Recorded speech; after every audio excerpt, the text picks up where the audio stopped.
colleagues and friends and attendees from all over the world. You're attending the 14th Annual Competition Law Economics and Policy Conference.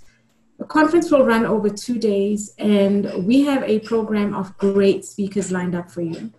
My name is Nandi Mugwena from the Competition Commission, and I am with my silky smooth and entertaining colleague, Songezo Mapete. Songezo and I will essentially be a tag team over the next 2 days. So sometimes you'll see me and other times you'll see him. For now, let me hand over to Songezo so that he can introduce himself. That's quite the appropriate introduction. Thank you so much, Sis Nandi. I always thought of myself as both silky and smooth. It was on August 30, 2019 when you last saw me, and on that day I was dressed as I am. Clearly not much has changed. I still fit into my clothes despite a pandemic that has kept us under lockdown. Speaking about a pandemic, the reality is, ladies and gentlemen, much has changed since. Many of our colleagues in the profession have succumbed to COVID-19. Many of our families and friends have done so. It's probably an opportune time, if not appropriate, just to observe a moment's silence to mark the loss that has been in the last year since we were together. Let's take a moment to remember them.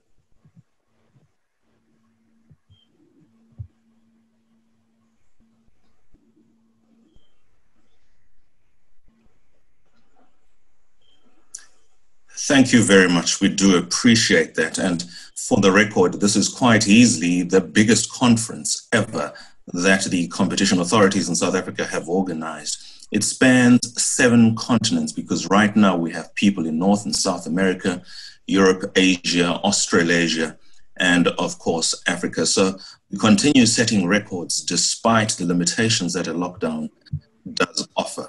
Because the theme is centralized on COVID-19, well then, let's prepare ourselves for some critical engagement in a new world order that none of us this time last year might have anticipated we would find ourselves in. Back to you, Nandi. Thank you for that, Songezo. And now I'd like to hand over to Ms. Mondo Mazwai. She's the Competition Tribunal's chairperson. Mondo? Thank you, Nandi. Good morning to everyone joining us on this digital platform. It is a privilege and a pleasure to welcome you to the 14th Competition Law, Economics and Policy Conference. The theme of this year's conference is competition in crisis, competition policy, regulation, and enforcement in unprecedented times. Delegates, please do not be alarmed. It is not us who are in crisis. We are here to consider the impact of the COVID pandemic on competition law during the health crisis and its aftermath as the economy seeks to recover from a deep recession. In the 7 months, March to September, COVID-related cases accounted for approximately 45% of the tribunal's caseload. And I have no doubt the Commission has similarly spent an inordinate amount of time on COVID-related cases. Over the next 2 days, we will deliberate on how this pandemic will shape policy, regulation, and enforcement for years to come. At the outbreak of the pandemic earlier this year, consumers scrambled to procure protective personal equipment and essential items. As they did so, they were confronted by suppliers taking advantage of the crisis by hiking prices. Suppliers defended their actions as a simple response to increased demand against limited supply. Consumers saw it differently. They believed that they were exploited. The competition authorities were called upon to take action.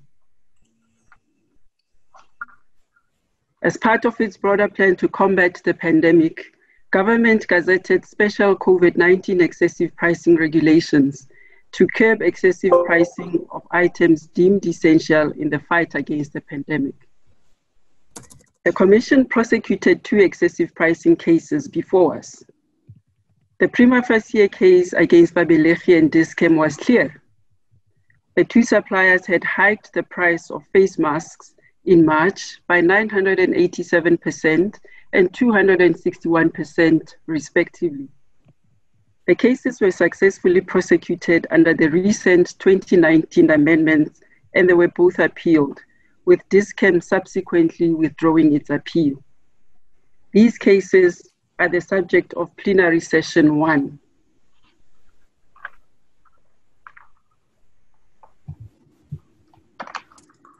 The Commission received approximately 1,800 reports of alleged price gouging. The majority were handled through cooperation between the Commission and the National Consumer Commission. Of these, 37 were brought to the Tribunal as consent orders, and 2 were contested, being the Babelegi and Dis-Chem cases I mentioned. This has raised a question on the convergence of consumer protection and consumer law, which will be debated in plenary session 3.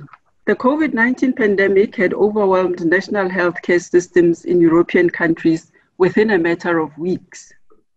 In order to best coordinate the health response in South Africa, the Department of Trade, Industry and Competition published block exemptions in the healthcare industry. These were to allow healthcare providers to coordinate supply for essential healthcare services and products. This has opened the door to considerations for cooperative arrangements in other industries that have been devastated by the pandemic. These considerations will be dealt with also in plenary 1. Indeed, the fight against COVID has taken a heavy toll on the economy. According to Stats SA, we have lost over 2 million jobs, and our GDP will have contracted by almost R500 billion this year. In order to protect livelihoods, the government implemented an unprecedented 500 billion stimulus package, which provided a lifeline for many businesses and gave millions of South Africans security of income. Further still, it added 100 billion of stimulus through its economic reconstruction and recovery plan. Predictably, corruption has accompanied this effort. I say predictably because global research in competition law has found that corruption is strongly correlated with anti-competitive behavior. The South African economy was built on the basis of exclusion and concentration of economic power. Notwithstanding the progress that we have made in competition law, concentration remains stubbornly high. The high levels of concentration act as an enabler to anti-competitive behavior, which in itself is an enabler to corruption. Plenary session 1 will look at the impact of COVID-19 on the economy and the challenges that lie ahead. Many firms have survived the first wave through payment holidays and government bailouts. Without further assistance, economists anticipate that many will fail and others will be forced into mergers in order to survive. Such mergers will of necessity aggregate market power. They will also raise other public interest concerns, such as employment. We have seen a number of mergers driven by the need to save failing businesses, Adcon and ComAir being 2 such examples. Plenary session 2A will consider the issue of merger control and public interest in a post-COVID economic recession. Digital markets are an important topic around the world, and national lockdowns have accelerated the migration of economic activity online. The first issue to consider is access to the internet. People living in rural areas and underserviced communities such as townships are physically excluded from the economic opportunities in city centers. As a result, the spatial segregation has entrenched inequality. As the economy moves online, it is a critical opportunity to bring people into the new economy by closing the digital divide. In this regard, the Competition Commission has completed the Data Services Market Inquiry, which would precipitate a lowering of the cost of accessing the internet. A second consideration is the dominance of GAFA, the big four tech giants, Google, Apple, Facebook, and Amazon. While they have brought tremendous development to humankind, their oligopoly power threatens to harm consumer welfare. The considerations around digital markets for developing economies are explored in plenary session 3. The topics of this year's conference speak to the devastating impact of the pandemic. None of us would have imagined such a dismantling of our economy and the global economy. However, it presents a generational opportunity to reimagine the economy. Never let a good crisis go to waste. These were the words of Winston Churchill when working to form the United Nations after the horrors of World War II. He dared global leaders to reimagine a world without war. Likewise, when President Ramaphosa announced his recovery plan, he said, "We are determined not merely to return our economy to where it was before the coronavirus, but to forge a new economy in a new global reality." As we deliberate in our plenary sessions, I urge delegates to take guidance from the President's Economic Reconstruction and Recovery Plan, which calls on all role players in the economy to work together to cooperate and collaborate towards growing the economy. The first phase of this plan is about saving lives. In this regard, the competition authorities handled approximately 1,800 complaints of excessive pricing on PPEs and essential food items. An aggregate of 8.3 million in fines was imposed on contravening firms. The second phase is to restart the economy. Much is said about the lack of capacity in the state, and I'm pleased to report that the competition authorities remained open through all levels of the national lockdown. Commission staff traveled the length and breadth of the country during the lockdown period, investigating COVID-related cases. We quickly adopted rules and procedures for online hearings and prioritized matters that had a bearing on the pandemic and restarting the economy. And this accounted for almost half of our caseload. Through these efforts, thousands of jobs were saved and businesses rescued. The final phase of the plan calls for the reconstruction and transformation of the economy. It specifically calls on the competition authorities to create greater levels of economic inclusion through addressing high levels of concentration. This is our core mandate, to regulate for inclusive markets. I look forward to a productive conference that will galvanize us all in the goal to rebuild our economy. I thank you all. Thank you very much to the chairperson of the Competition Tribunal for those wonderful and short opening remarks. Long that then, may that be the trend for what follows in the course of these 2 days of this conference.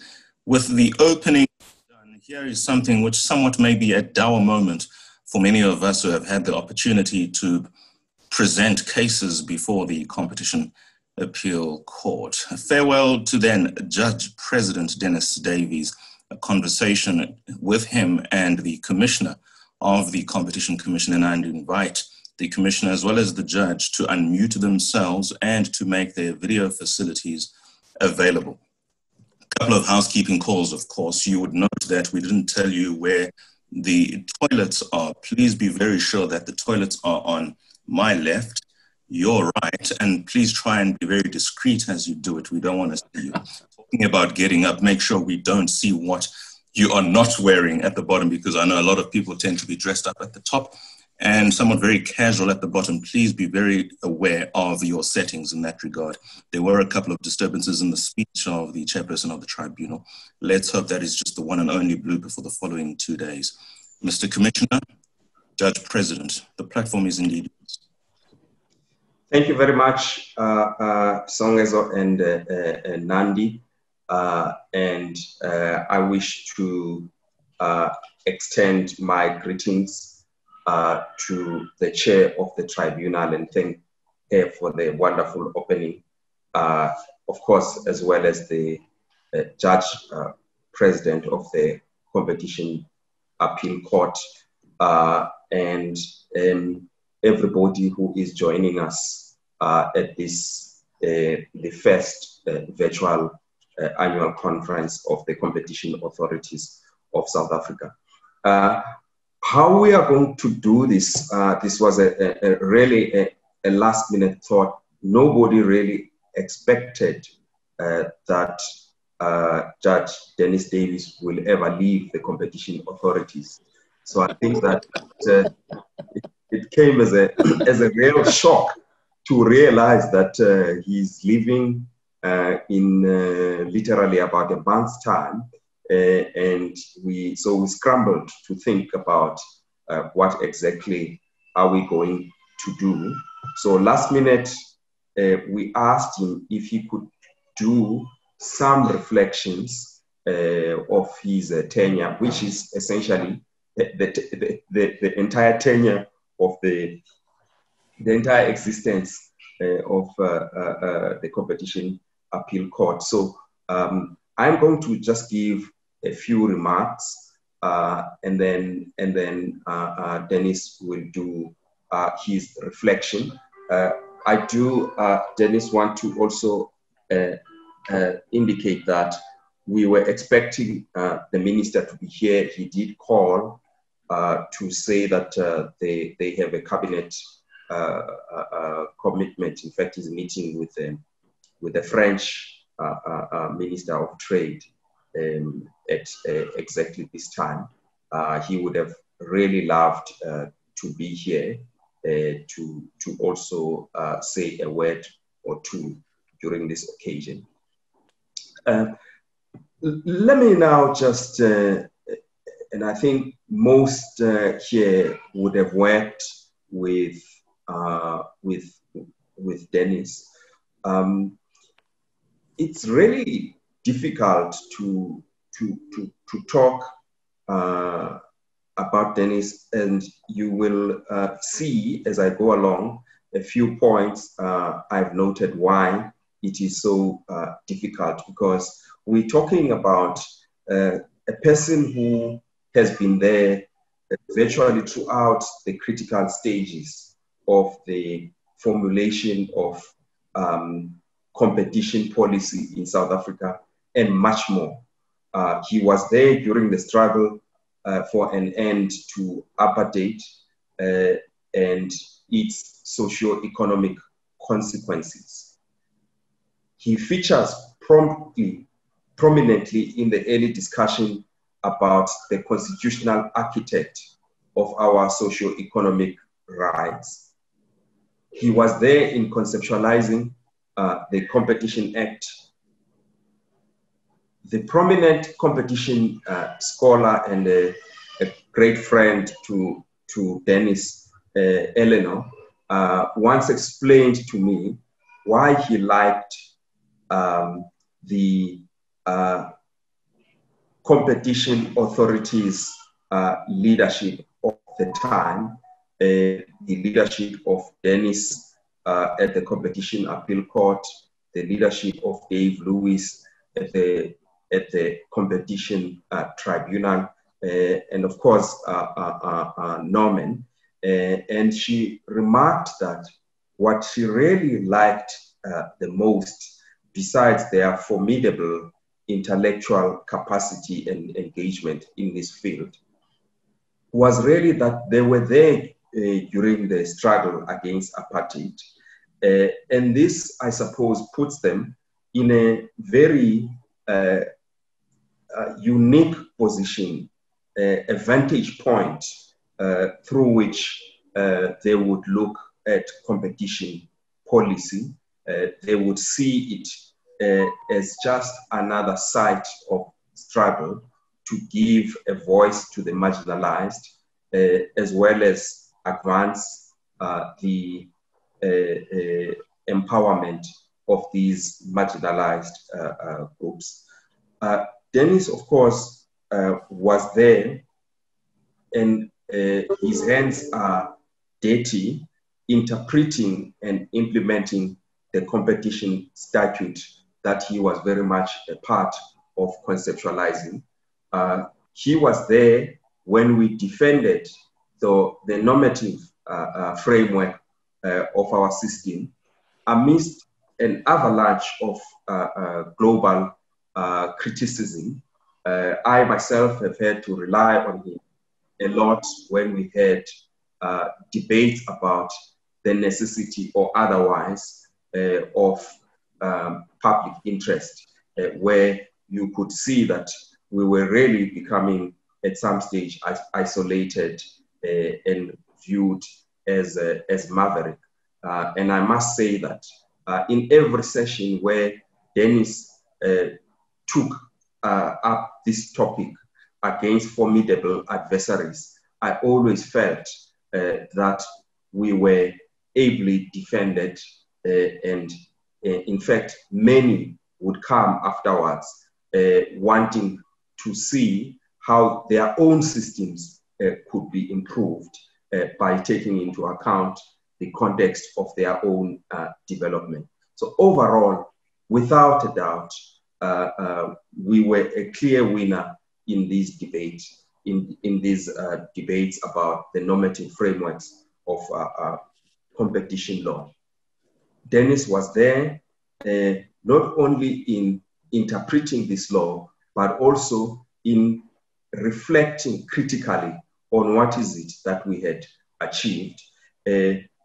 We had a considerable debate in this country about a decade ago on the judgment concerning nationwide polls, which many of you are so familiar with. As you all know, this case involved a small supplier of these treated polls that was buying the chemical for treating polls from a dominant firm. The nub of the complaint was that the purchaser was discriminated against in such a way that he could not compete downstream. Of course, this case is one of those where the small player lost on the basis that they could not show the impact of their conduct on competition. Dennis, I've heard him confessing that perhaps this case was wrongly decided and could have gone the other way. This is very rare of any judge, and this is a virtue that we would miss about Dennis, the ability to not only critique the system, but self-critique himself on areas where it otherwise would have been sensitive for anybody else. Of course, nationwide polls, and I'm not here to defend Dennis, he is here and is more than capable of explaining himself. But nationwide polls was a complex case. Many do not recall that the Competition Commission at the time decided not to refer the case to the tribunal. And that's why this case ended up being a self-referral with an economist assisting the complainant. He also came to the Competition Commission after we were quite upset with some of these judgments, particularly in the excessive price against Sasol. Uncharacteristic of a judge, when I bumped into him on the plane and expressing my displeasure on what I thought was a problematic path of the Competition Appeal Court, Dennis engaged me and went further than that, offered to come and engage all our staff at the Commission about this case and any other case where we would have felt we needed an engagement with him. We will miss this about him. I don't think we are going to have a privilege of engaging with the judge president or any other judge about the judgments that they were involved in, and self-reflecting to a point of self-criticism. Dennis was there when we review the impact of our work, leading to an acknowledgement that we needed to strengthen our system in order to deal with concentration and exclusion, which led to the recent amendments to the Competition Act, which, amongst other things, introduce the concept of a monopsony power or buyer power against SMMEs, as well as a significantly simplified provisions on excessive pricing. Of course, it was Dennis who acknowledged that the problem with excessive pricing is that you have a fundamentally economic concept which lawyers are trying to give meaning with great difficulty. We know that he has grappled with this area. We wish that you could have perhaps seen it the other way, the way we see it. But nevertheless, nobody can fault him on the scholarly nature of his judgments on these and many other complex area of the intersection of competition law and economics. He was there when we explored our deeper understanding of the digital markets. He and many other leading scholars have overseen extensive research that is being done by BRICS competition authorities and scholars on the impact of the digital markets.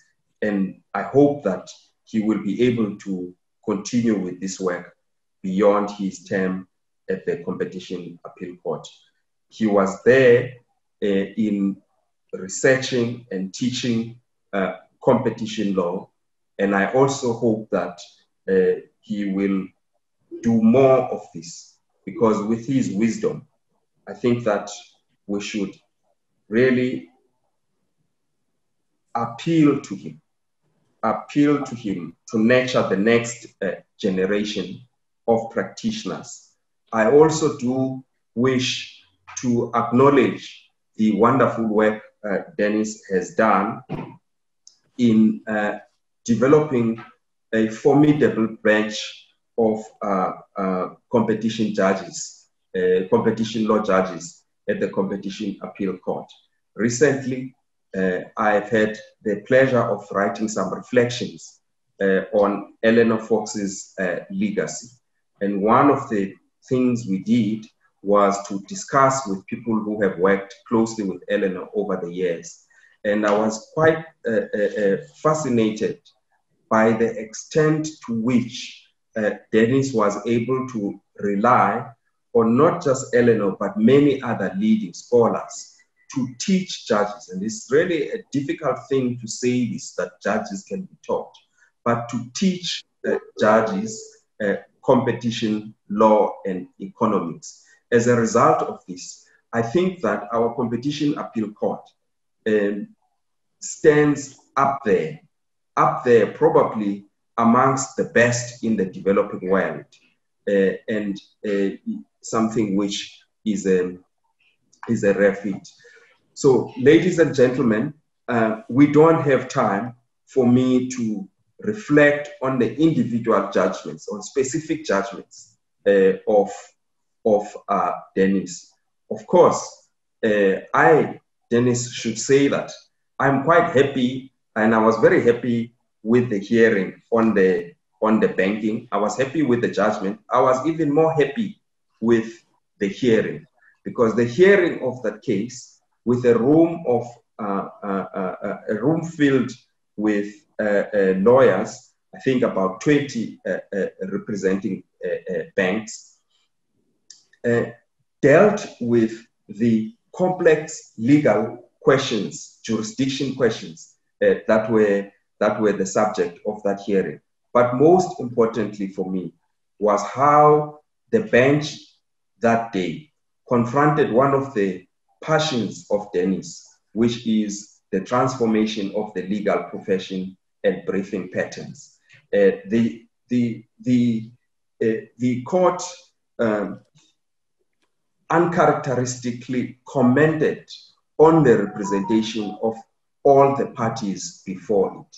I wish sometimes that some of these hearings were recorded, because some of the most profound things do not find their way expression in the judgments themselves, but are always fascinating to watch during hearings. So I wish, ladies and gentlemen, to say that it is my singular honor to present to you an activist, a scholar, an intellectual, a teacher, a mentor, the distinguished chair of the Tax Davis Committee, as well as Judge President of the Competition Appeal Court, Dennis Davis.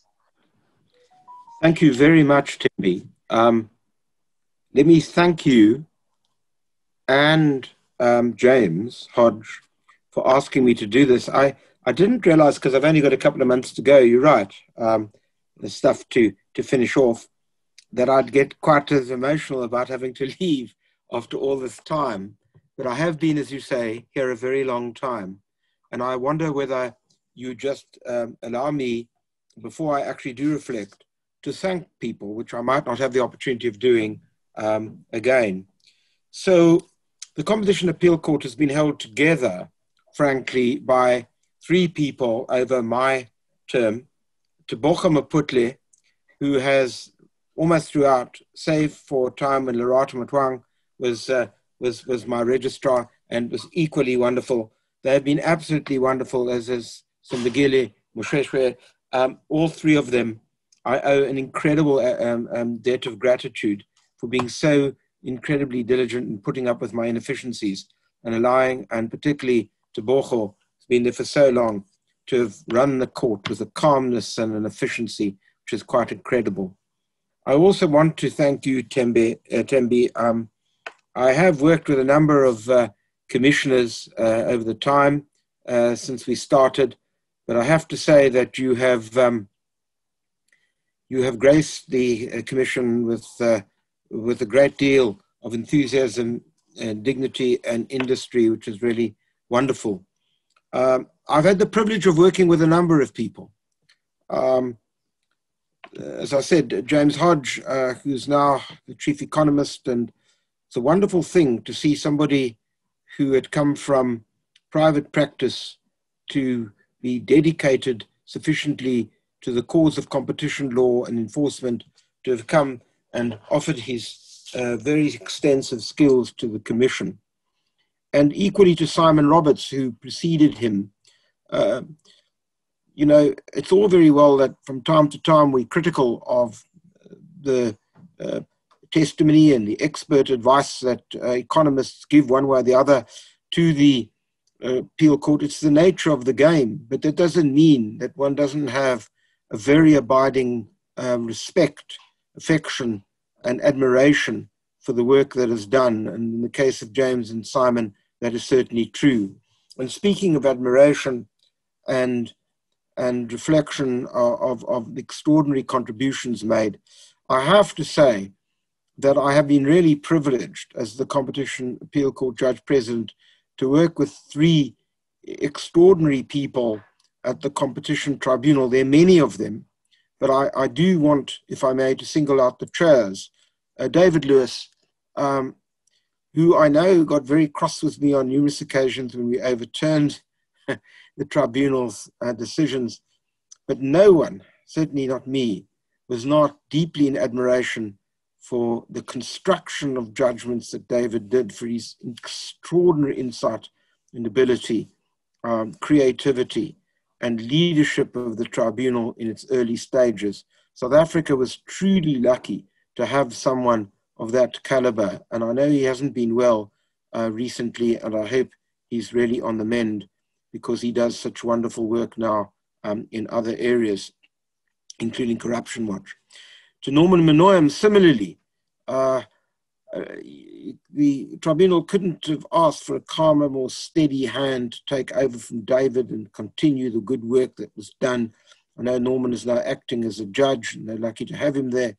And I really, again, want to record my admiration for the decisions that he has piloted through the tribunal. I know the busy load they have. It is quite incredible, and the fact that these judgments come out from the tribunal of the intellectual quality they do redounds to his and other credits of others.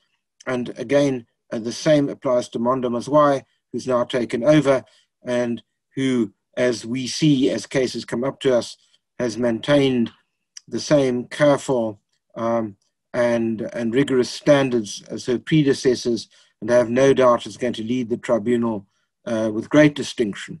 And it's an enormous pleasure that I've also been able to work with her.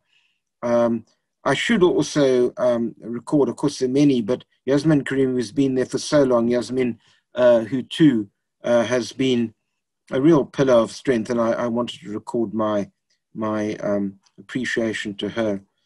Tembi has spoken about the Competition Appeal Court judges. I will speak to them separately, but of course I've had incredible joy of being able to speak with many, to work with many of them, watch many, I might say, pass through the ranks of the Competition Appeal Court to the Constitutional Court, to the Supreme Court of Appeal. I've almost felt quite often like Captain Scott alone in the tent whilst others have left. But the truth about it is always a joy for somebody who's sought to appoint people to one's court to see them blossom and move to higher courts and function with such distinction in higher courts. So much, therefore, for thanks. Let me talk then a little bit about the reflections. It seems to me that when we started in 1998, you have a real problem as a lawyer. If you think about it, we lawyers generally have to go backwards in order to work forwards, by which I mean this. Lawyers, not particularly original, certainly judges aren't. The point is that you rely on precedent and what has gone before you in order, as it were, to craft decisions for the future. And when you think about it, when the Act was passed in 1998, there was no precedent.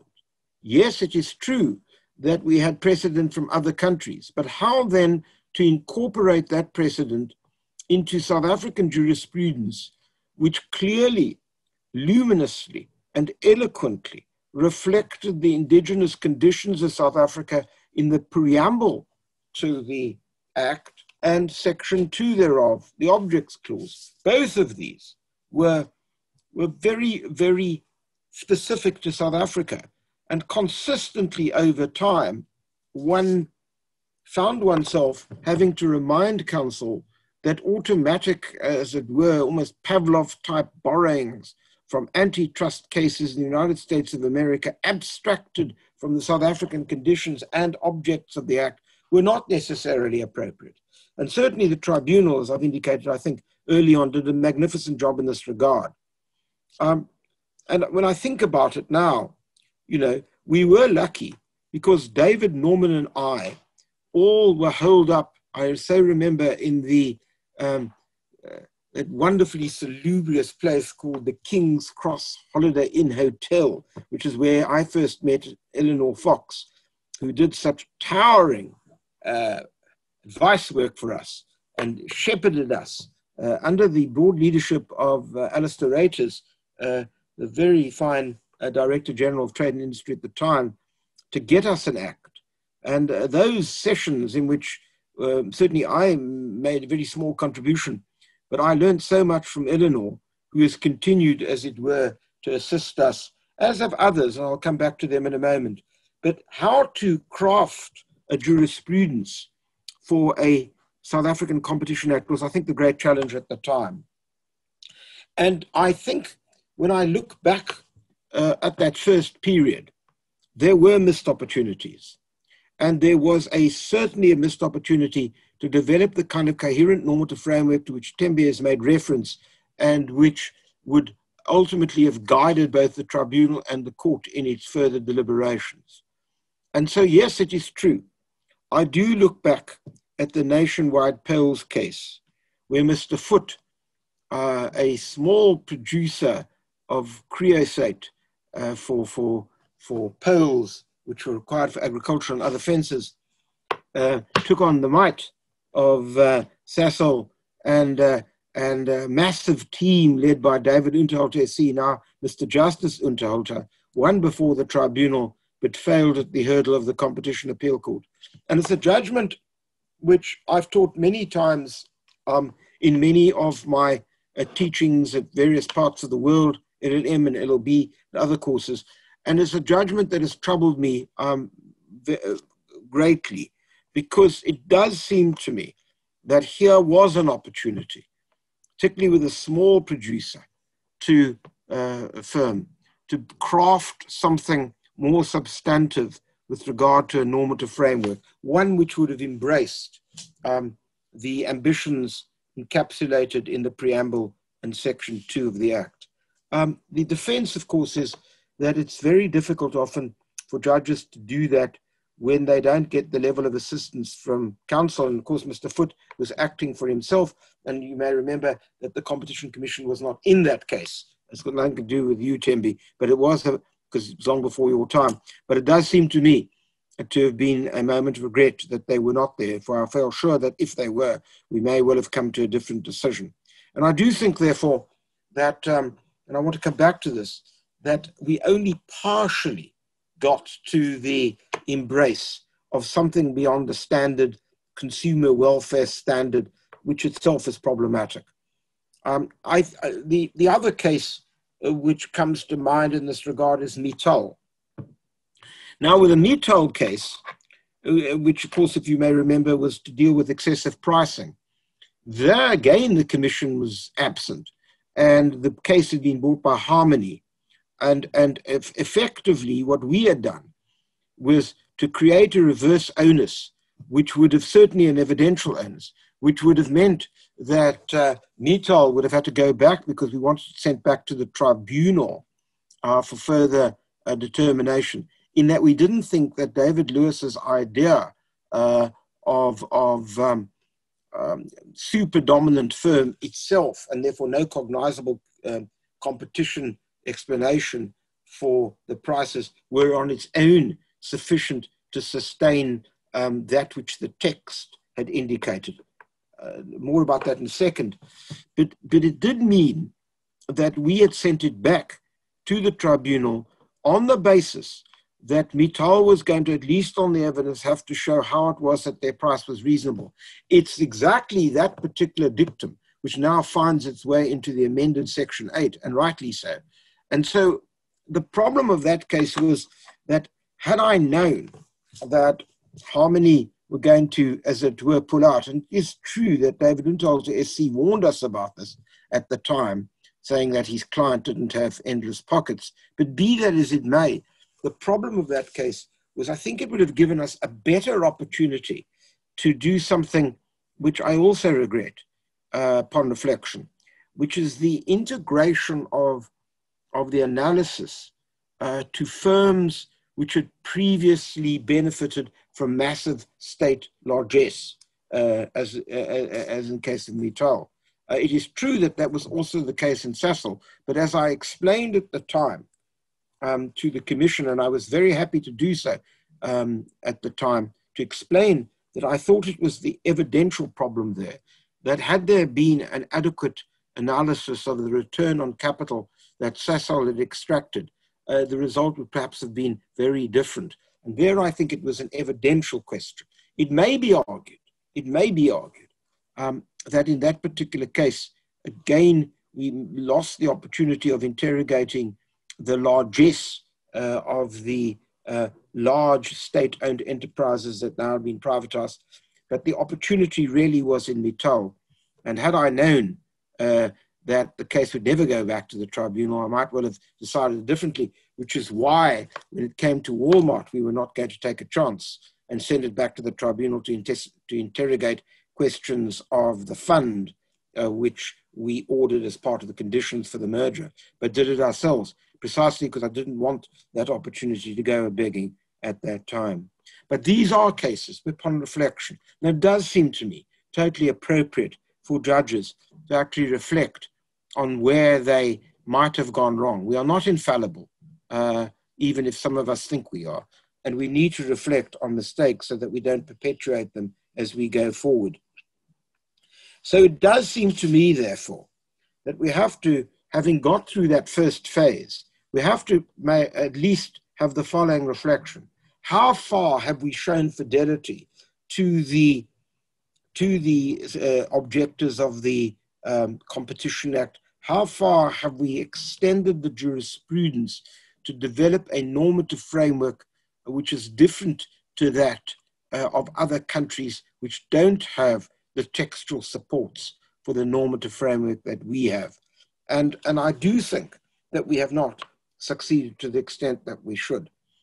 I'm going to come back to reasons for that in a moment, if I may.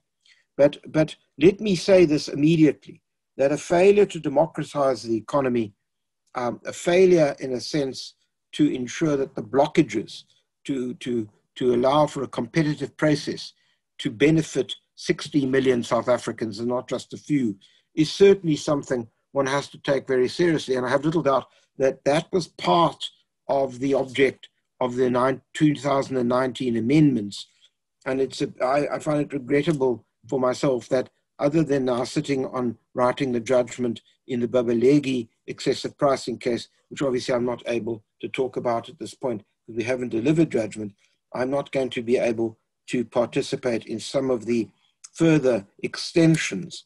But I do think that the issue of what we now take as being the guiding set of principles to ensure that we develop a coherent jurisprudence post the 2019 amendments should be our greatest challenge. And talking about which, we are not the only country that is facing this problem now. I do think that competition law, and this comes to the second phase, competition law is at an inflection point. It might well have come to an inflection point notwithstanding COVID-19, in other words, without COVID-19, but unquestionably, we are now going to have to make some very tough decisions about how our economy is going to respond to increasing levels of concentration, increasing levels of inequality, and the fact that economies the world over are not delivering to the citizenry. And to that extent, at least in part, we have to say that these failures have given rise to the sort of populists who seem to dominate the political terrain right across the world. And we ourselves should not be particularly oblivious to the problems that might well occur in South Africa if we aren't able to deliver to that extent. And so I do think that the question which is going to challenge us going forward is precisely how do we see competition law in the 21st century in the light of where we are. In South Africa, we have some textual support for that, but the truth about it is that we need to do much more. And I think there's been a failure of competition law in many parts of the world. We have ceded competition law to too many conservative economists who demanded complex economic proof and who seek, as it were, to try to avoid false positives whilst at the same time essentially ensuring under-deterrence.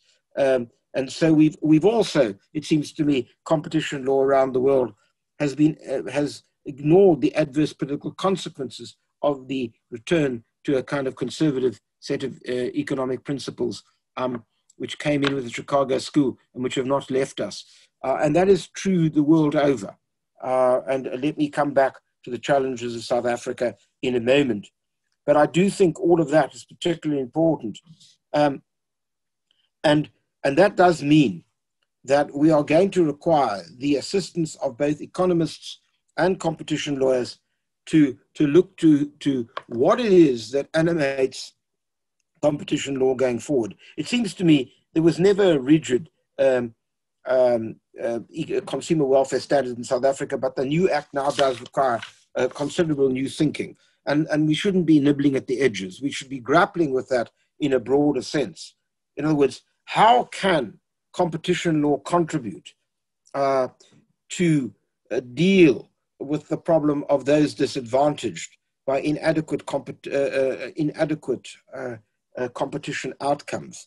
To what extent do we have to take the principle of the realists such as Robert Hale back in the 1930s to realize that markets are constructed by law? The point made very, very luminously by Katerina Pasteur in a new book, The Code of Capital, which shows that particularly, and therefore we can't duck the consequences of how certain rules shape distributional consequences, let alone allocation. And it does seem to me that we need, that is the challenge in the post-COVID world. It also seems to me that we may, and I think South Africa definitely, in terms of its competition jurisprudence, has to advance concepts of social justice. Social justice through thinking through a market mechanism and the processes of a market which do promote social justice, which means looking more carefully at the impact on small and medium-sized business and consumers and participation in the economy as a whole. And that doesn't necessarily mean that we have to invent new concepts. Let me give you one illustration. And it's probably because I was so influenced as a student by Renner, who wrote the wonderful book on private law and who argued that, in fact, concepts don't change, the content of concepts change because of different economic conditions. Take the concept of the essential facility doctrine. It does seem to me, not just with vaccines, but also with the entire digital debates, that the idea of the essential facility doctrine, which has always been on the back burner, may well provide a kind of concept which you're going to have to give new content to in order to open up the economy in a manner which allows for the competitive process to be developed in a far more fundamental way than otherwise would be the case. And so the point I'm making is that when I reflect upon our 20-odd years, 22 years of our jurisprudence, I think we did okay, but not more than okay, in moving ourselves in the direction of what the object was. And I do think that even though that I differed with David Lewis in those early judgments, they do bear reading, because to some considerable extent they did seek to do precisely what I'm arguing. Question is, can we do them in a manner which, to a large degree, shows a fidelity to the text of the Act? And talking about text, that doesn't mean a literal idea. That doesn't mean the nonsense pursued within the United States of America of originalism when it suits judges. I'm talking about the fact that, on the other hand, texts do matter, and there are constraints upon what judges can do. But within that framework, there is much that can be done, precisely when you've got the pro-pointers, interpretive pro-pointers in that direction. So let me just make 2 or 3 final points. I would, of course, want to talk about the conceptual points to a greater extent, but time is not with me. So I want to just make a few additional remarks, if I may.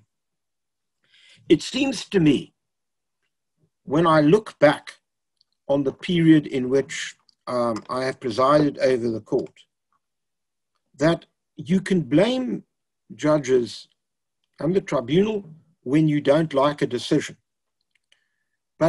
And it is true that, as I've tried to indicate, by virtue of the fact that I've reflected on a couple of our judgments, and there are others, where perhaps the result should have been different, perhaps with a different nuance to argument they would have been. But apart from that, there are 2 other constituencies that really are vitally important in the shaping of the jurisprudence of competition law: the economists and the lawyers. Let me talk about both. in relation to the economists, I've already indicated that I think worldwide, and particularly the United States of America, but not only, conservative economists who in a sense have adhered rather rigidly to a particular form of economic paradigm and have been particularly obsessed by false positives and effectively have asked or demanded the kind of econometric proof, which I'm not entirely sure is always necessary, and as sure as goodness is not necessary if you broaden the intellectual imagination to take account of questions like fairness and social justice. And of course, without saying more, it is true that the cases dealing with excessive pricing, which Mondo has spoken about, have much more to do with distribution than have to do with allocation. And therefore, I have not been convinced at all that we have been the beneficiaries, give or take exceptions, and there have been, no question. So let me say that immediately, that we have been the beneficiaries of the kind of economic evidence which would have allowed for a more transformative jurisprudence to be sustained on a more rigorous and consistent basis. And so there has to be some thinking within the economics profession, in particular, about how this is all to be done, and some reflection on why it has been that competition law has not been able to deliver on the goods. It may well be said, and it will be said by the conservative economists, well, that's not your job. But as I've tried to argue, I don't think in the 21st century post-COVID that argument is open any longer in the light of where we are. I do think that these broader questions have to be taken into account. An original and narrow conception of efficiency alone just simply doesn't fly, certainly doesn't fly for our jurisprudence. It didn't fly when we started with the public interest jurisprudence, and yet it is now true that many countries think that the public interest, in which we were once upon a time an outlier, is now something which is somewhat more necessary than certainly was argued to be the case when we introduced it. There is a second aspect, and the second aspect is the aspect of the lawyers. And I've said this often. I do not think you can simply argue a competition case one day and a running down case the next day and a medical negligence case on the third day. I do think it requires some level of specialization. I know that we're not going to have just a situation of a whole host of competition lawyers who do nothing else.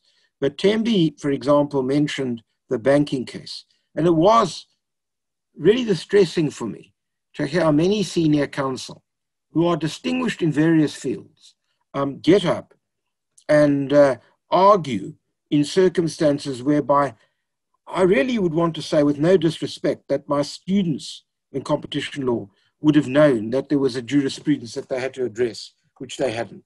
It just seems to me that one cannot go on this basis of law firms briefing people who really don't know the field. And talking about law firms, it also seems to me, and I've said this often, and it's something that I failed, I regret it, that we have not seen the transformation of representation in the profession with regard to both race and gender to the extent that we should. And that is particularly galling to me in the sense that I know that competition law, not that any other law falls in, can be categorized differently, but let me just say this, competition law is unquestionably not the repository simply of white men. Does that mean that I'm suggesting that white men should be excluded? Not at all. But what I am suggesting is that when you come before, as we did, in the banking case, a bench in which there are 2 black women and 1 white man as the bench, and other than the commission's lawyers, we're dealing almost exclusively with white men. You have to ask yourself this, why is that? What about those black lawyers and women who in a sense have come before us consistently over time to their great credit? What is it about law firms that there's a glass ceiling here? And why is it that some law firms who practice competition law almost exclusively, and they know they are, only will brief certain white men and no more. It's just not on.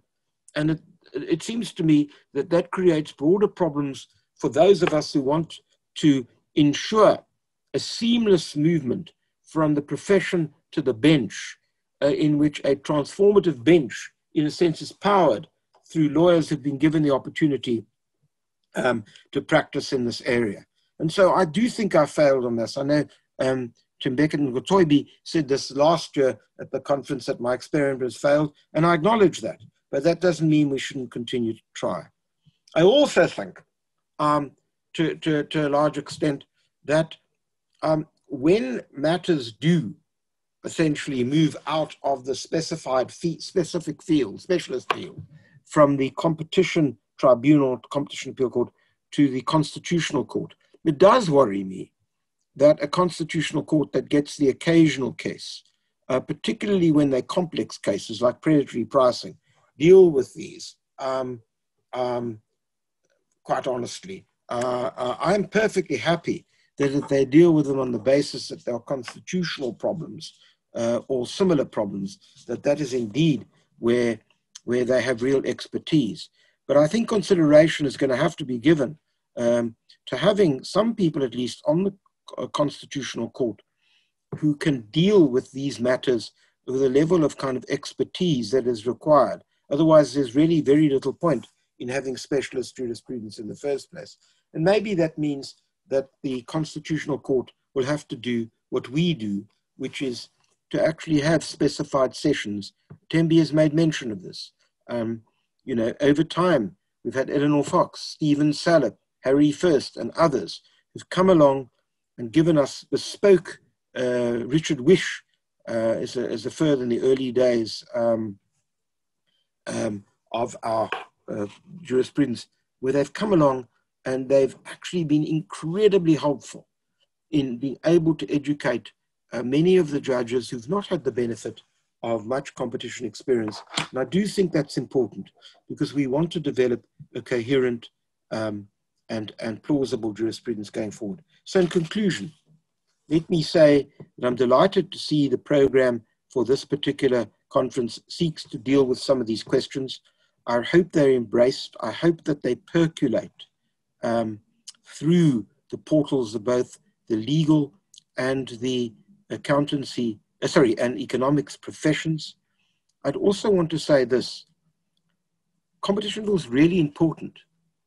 It's important not because it's the only mechanism. It isn't. I think Norman Minoyem did make that point in Walmart. It's not the role of competition law to save the world, but it is the role of competition law to ensure that the economy works both efficiently, justly, and fairly, that the competitive process works for 60 million people, that it doesn't just work for the advantaged, but also for the disadvantaged, who not only historically disadvantaged, but remain, sadly, presently disadvantaged.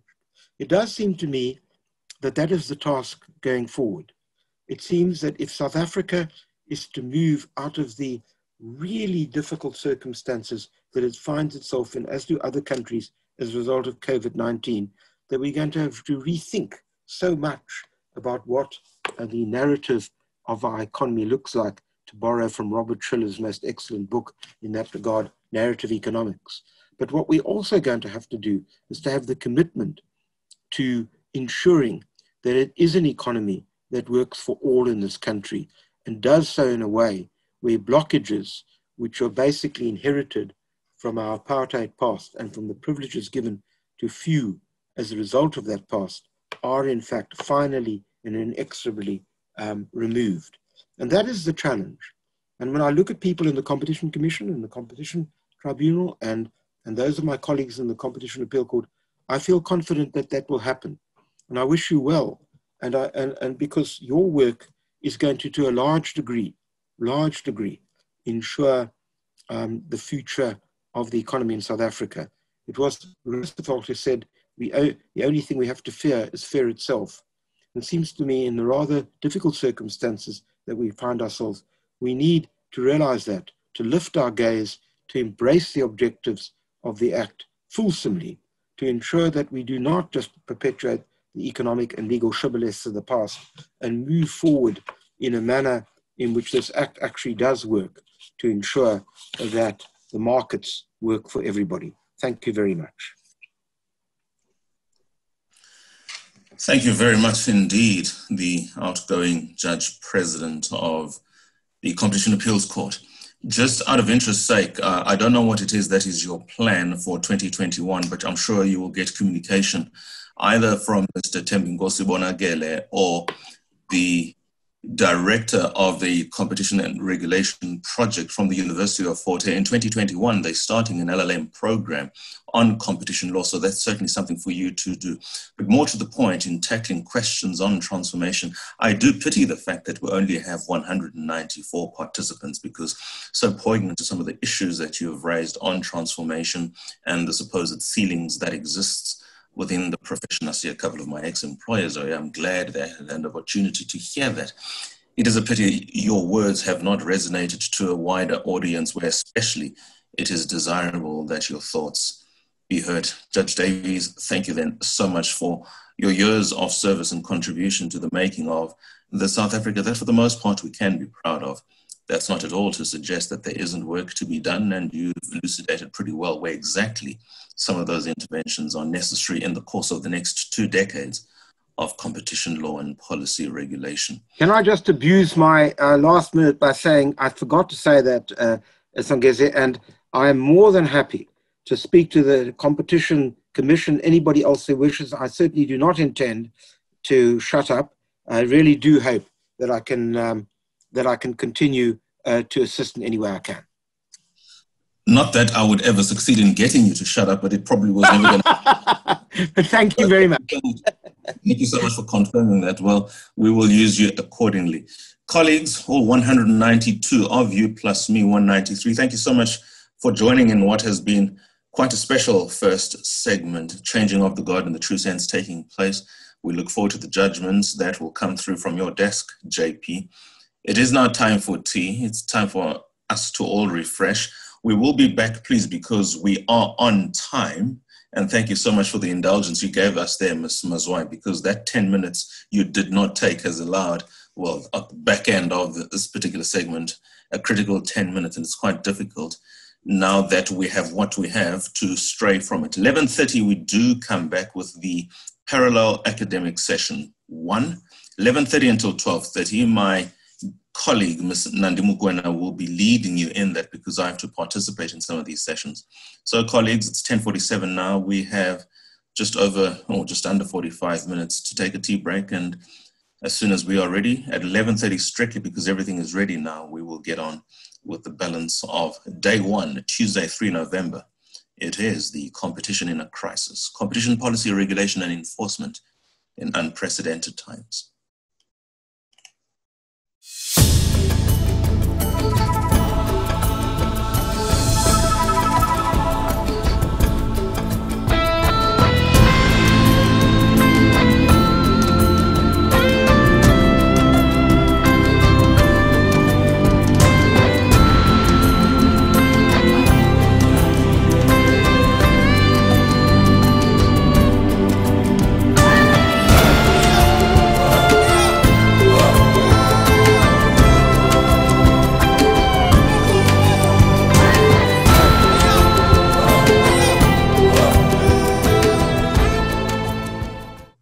To everybody for joining us. It's just after 11:30 and we're going to begin with our academic sessions. So welcome back again, everyone. We're turning to the academic sessions now of the conference. There are 2 of them today. The first one runs from 11:30 to 12:30, and it's titled Competition Policy and Enforcement and the Economic Recovery or the COVID-19 crisis. So it's really appropriate for this time that we're in right now. The session has contributors who have submitted papers of a really high quality on this topic. Our moderator and discussant for this first academic session is Tanya van Melis. I hope I said that right, Tanya. Tanya van Melis is the Chief Director responsible for competition policy in the competition branch of the Department of Trade and Industry and Competition. She's going to introduce the panelists and the papers under discussion. Now, if you would like to ask questions as part of this panel discussion, please write them down in the chat section on this platform. We're going to go through them, we'll group them, and we'll post them to the relevant panelists. Tanya, can I please hand over to you? Good morning, everyone. Thank you very much for joining us and for what I'm sure will be a very exciting first session. The session is Competition Policy and Enforcement and the Economic Recovery from the COVID-19 crisis. We're very lucky to have three very knowledgeable and eminent presenters. So firstly, we've got Phil Alvers, who's an Associate Director at the Berkeley Research Group.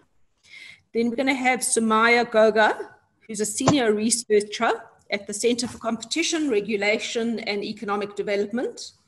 And lastly, we'll have Dr. Thando Vilakazi, who's the Executive Director for the Center for Competition, Regulation and Economic Development.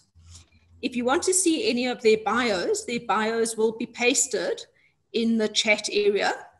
And can I just reiterate what Nandi had requested you to do? As we're going through, if you've got any questions you want to ask, please just post them in the Q&A area at the bottom of the Zoom screen.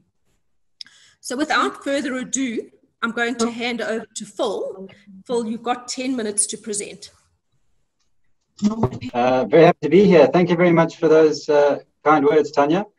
And thanks to Jason and the Commission for indulging our delays and the length of time we took to get this paper in, but we got there in the end. 10 minutes isn't much, so I'm just going to dive straight in. What did we do? Well, we wrote a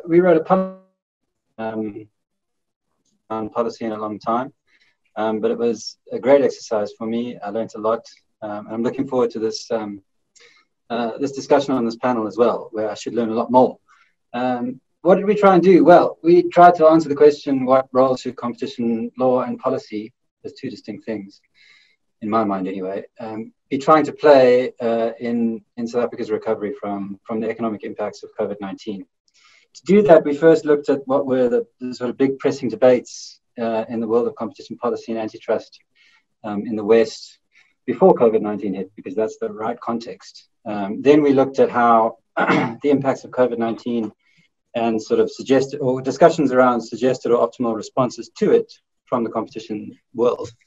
You know, how have those impacts changed, if at all, those pre-existing concerns, which obviously haven't gone away, they're still there. And the paper spent quite a fair bit of time looking at what South Africa had been doing before COVID-19 hit.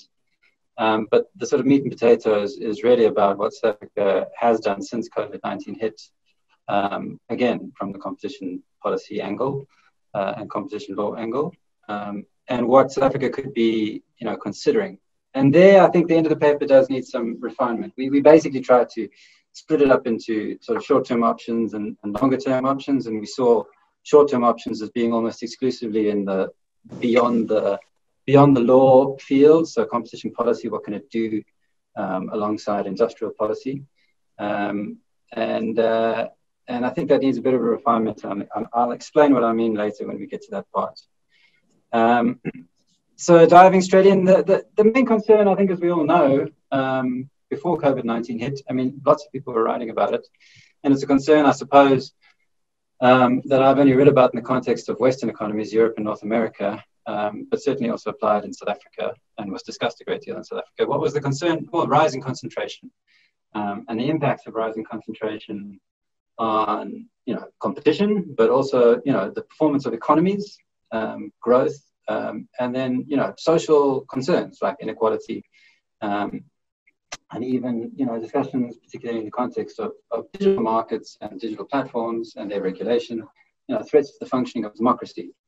There was a great speech, in my opinion, a great speech done by the head of the CMA at that time, Andrew Tyree, in 2019, setting this all out. And he referenced sort of surveys in the UK where people are increasingly, you know, less confident in the ability of competition and market competition to deliver outcomes that are desirable for society. And he linked it to a broader crumbling of what he called the post-Cold War consensus. Well, what he sees or argues is a crumbling of that post-Cold War consensus, and at the risk of gross oversimplification. So in a nutshell, you know, that consensus was in Tyrie's view, the need to promote competition via, you know, trade liberalization, import competition, globalization, via the enforcement of competition law, via ex-ante regulation targeted at, you know, competition objectives and you know, related measures. And he sees fairly good evidence for that consensus crumbling, and therefore, you know, he called in 2019 for, in the context of the UK at least, for a fundamental rethink of not just competition policy but law, and he called for you know, fundamental legislative reform. The paper then, you know, reflects on some of these things in the context of South Africa. I won't go into it here because I don't have time, but obviously, as we all know, South Africa is ahead of the curve internationally on these things, having amended its law largely in response to concerns of a rising concentration and the impacts thereof on things like inequality. But what I will say is, in our review of what's sort of been happening in South Africa, what was happening in South Africa before COVID-19, it does seem to us that, you know, government policy in general still sees a very important role for competition, or the promotion of competition, as a big important lever for promoting growth and promoting prosperity. I mean, it's in the Commission's, Competition Commission's kind of tagline, the promotion of inclusive growth. So we do see that as a sort of, you know, fundamental starting point. There's no rethink as a result of COVID impacts that, you know, the promotion of competition should, you know, somehow, the prioritization of that should somehow be changed. But what the paper does say is that we're a little bit unsighted on whether or to what extent the COVID recovery and reconstruction plan and the industrial policy master plans that, you know, are a big part of that reconstruction and recovery plan. We're a little bit unsighted on the extent to which those plans, you know, see a big role for the promotion of competition. And there's the very obvious related question, which is, if they do, in what ways? Is it the way that we've been trying to promote competition until now, you know, or is it via other means? So that brings us to some of the debates that we've read about or seen overseas, again in the context of Western economies, largely European, about, you know, well, what new questions are the impacts of COVID throwing up? And the paper comes up with, well, the paper identified 3. There's probably more, but we got to grips with 3 of them in the time we had available. Again, I'm talking about Andrew Tyree. He came out with an interesting paper a few months ago saying, you know, essentially the biggest risk posed by COVID is an exacerbation of the biggest concern we had before COVID, which is rising concentration. I mean, he sees a decline in international trade and import competition as one major source of reduced competition. He sees the likelihood of larger firms surviving an economic downturn and smaller, more dynamic competitors having to exit as another source of rising concentration and insulation of those firms from competitive pressures. He sees risks in bailout programs, in what he calls inefficient bailout programs.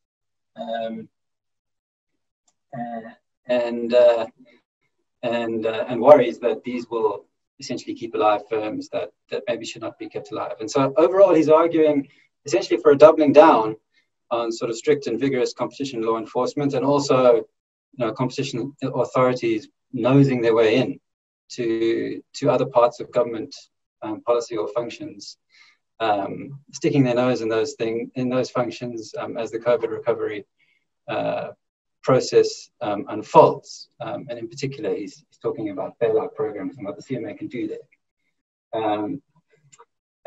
He does also note, of course, that this is all happening in the context of a sort of prior concern, which was that the whole competition policy and law framework needed a major overhaul.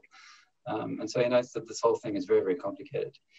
Frederick Jenny is the second view that we identified. He's head of the OECD Secretariat Competition Committee. And effectively, what he was saying is, well, actually, when economies fall well below full employment, as they have as a result of the COVID-19 impact, economic impacts of COVID-19, you do need to actually step back from traditional competition law enforcement, which essentially focuses on short-run static impacts and less on sort of longer-run dynamic processes.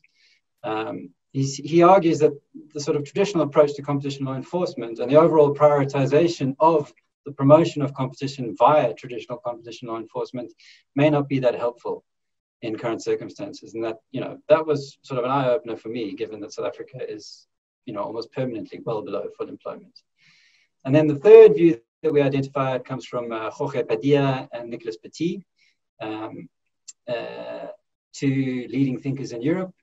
They basically spoke about merger policy or merger enforcement policy. And they said, look, we need to be very, very smart about this, and we need to be very, very careful about state aid and bailouts, keeping what they call zombie firms in keeping them going. They see an opportunity for the economy to essentially be cleansed of zombie firms through very intelligent and sort of purposeful merger enforcement coupled with state aid or bailout programs.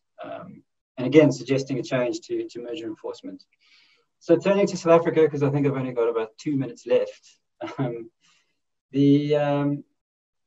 So as I said at the beginning, our paper kind of took the view that, well, we've changed the law. The Commission's adopted a pretty new and innovative approach to using the tools available to it. And so we don't see a lot of potential for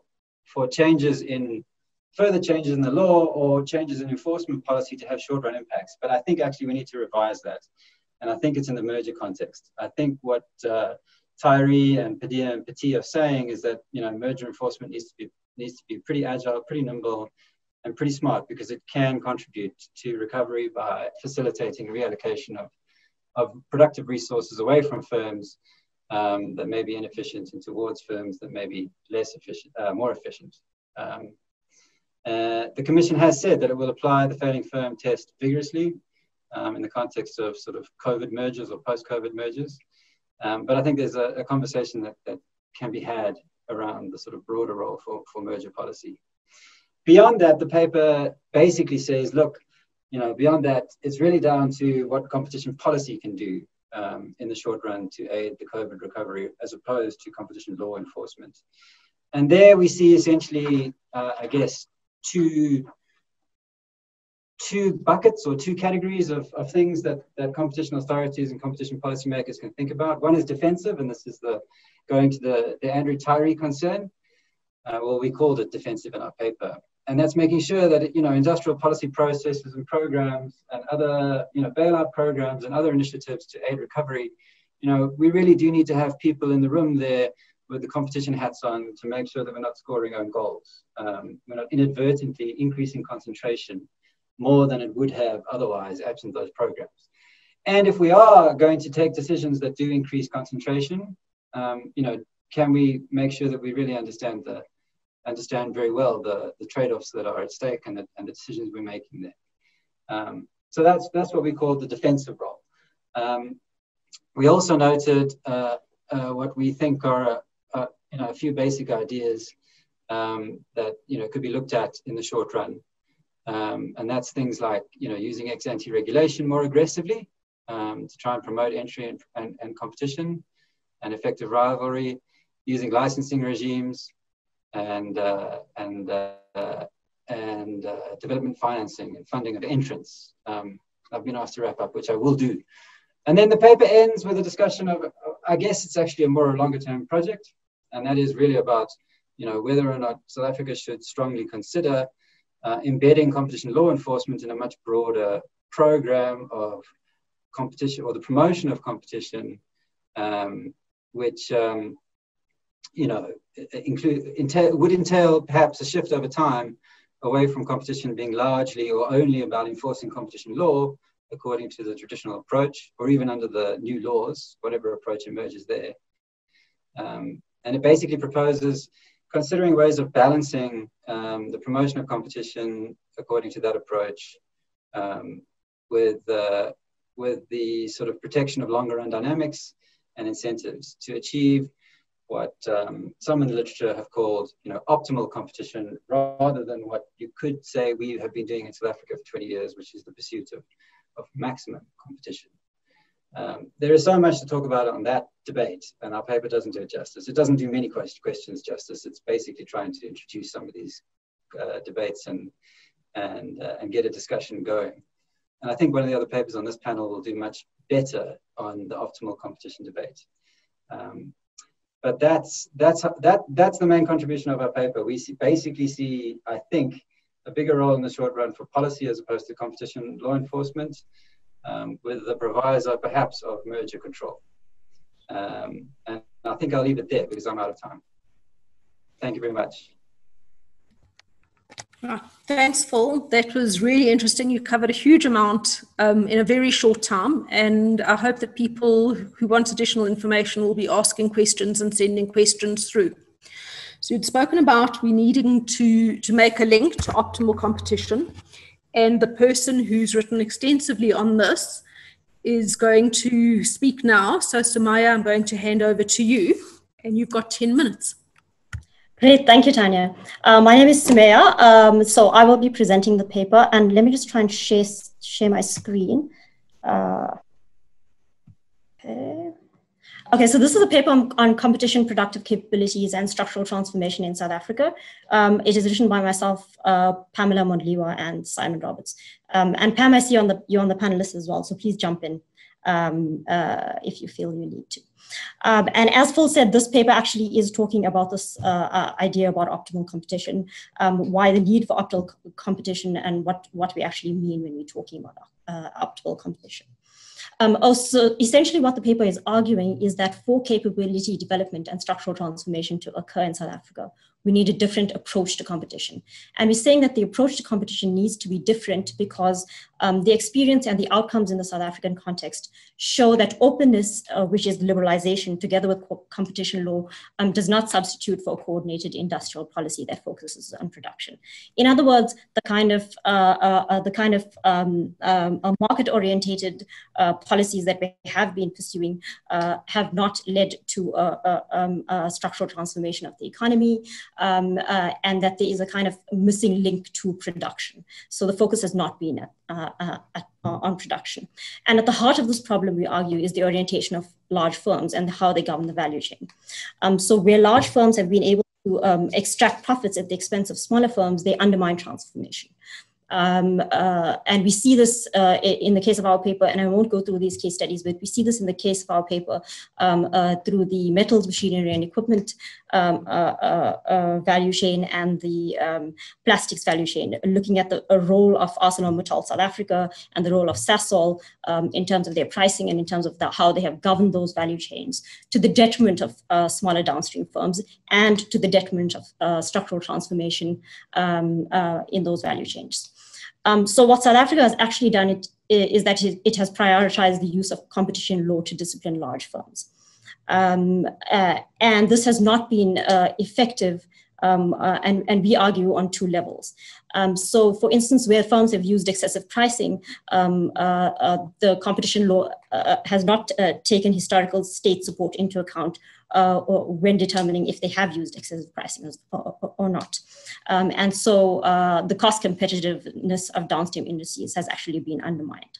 On the second level, as far as cartel conduct is concerned, although this has been successful through competition law, penalizing cartel conduct does not create competitors, in the sense that insider firms can look at other ways to ordinate and extract rents, and this is difficult to detect.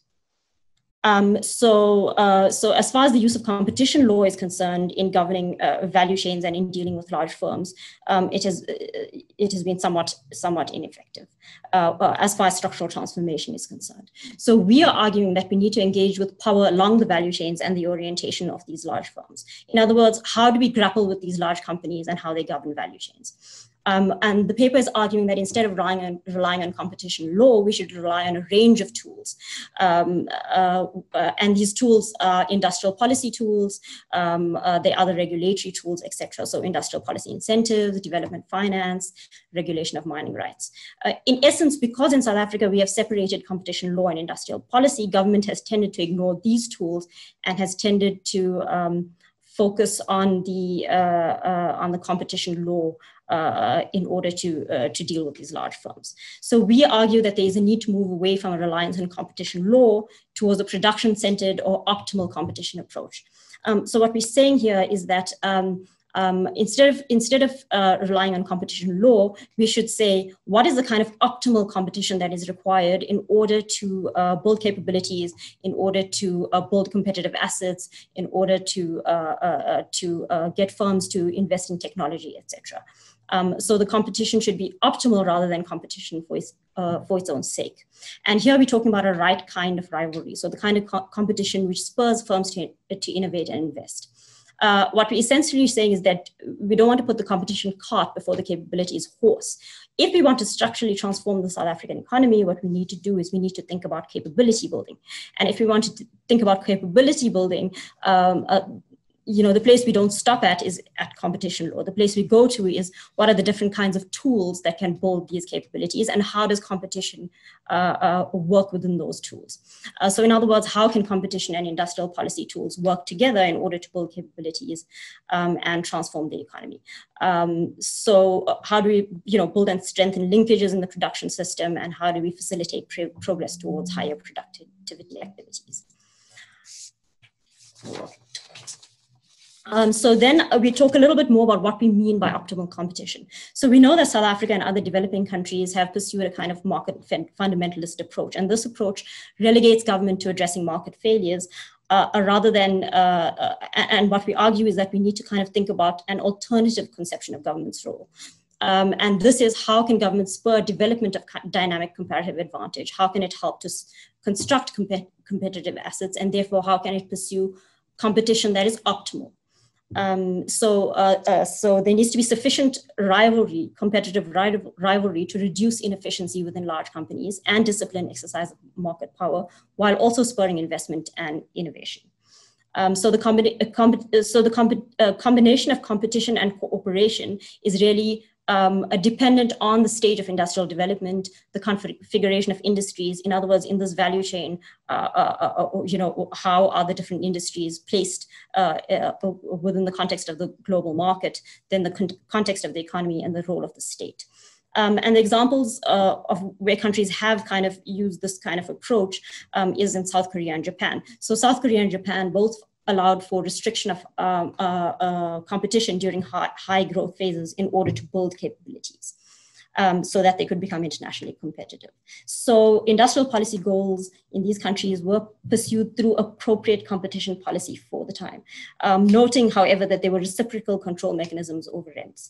In other words, although they might have, although they did restrict competition for a time, they made sure that there were control mechanisms related to that restriction of competition. So in the South African context, what we're saying is that we need to pursue industrial policy goals using appropriate competition policy for the stage of development. And importantly, there needs to be a focus on production rather than exchange. In other words, how do we put production at the center of this debate and at the center of policy, so that competition policy and industrial policy work towards production goals rather than simply thinking about exchange. And so consider competitive, in terms of considering competitive rivalry across value chains, we're saying that in South Africa, for example, when we looked at the steel value chain and we looked at the Sasol to plastics value chain, the governance along the value chain is quite important. So not just horizontally, in other words, steel firms with steel firms, but what impact steel firms have on downstream industries, on foundries, on machinery and equipment industries, etc. So how do competition issues at the upstream of the value chain impact on downstream outcomes? And so what we're arguing is that we need to bring production back into competition policy for transformation. What does this mean in practice? In practice, it means that we need a kind of different approach to large firms rather than relying on competition law and international competition to address the market power of dominant firms.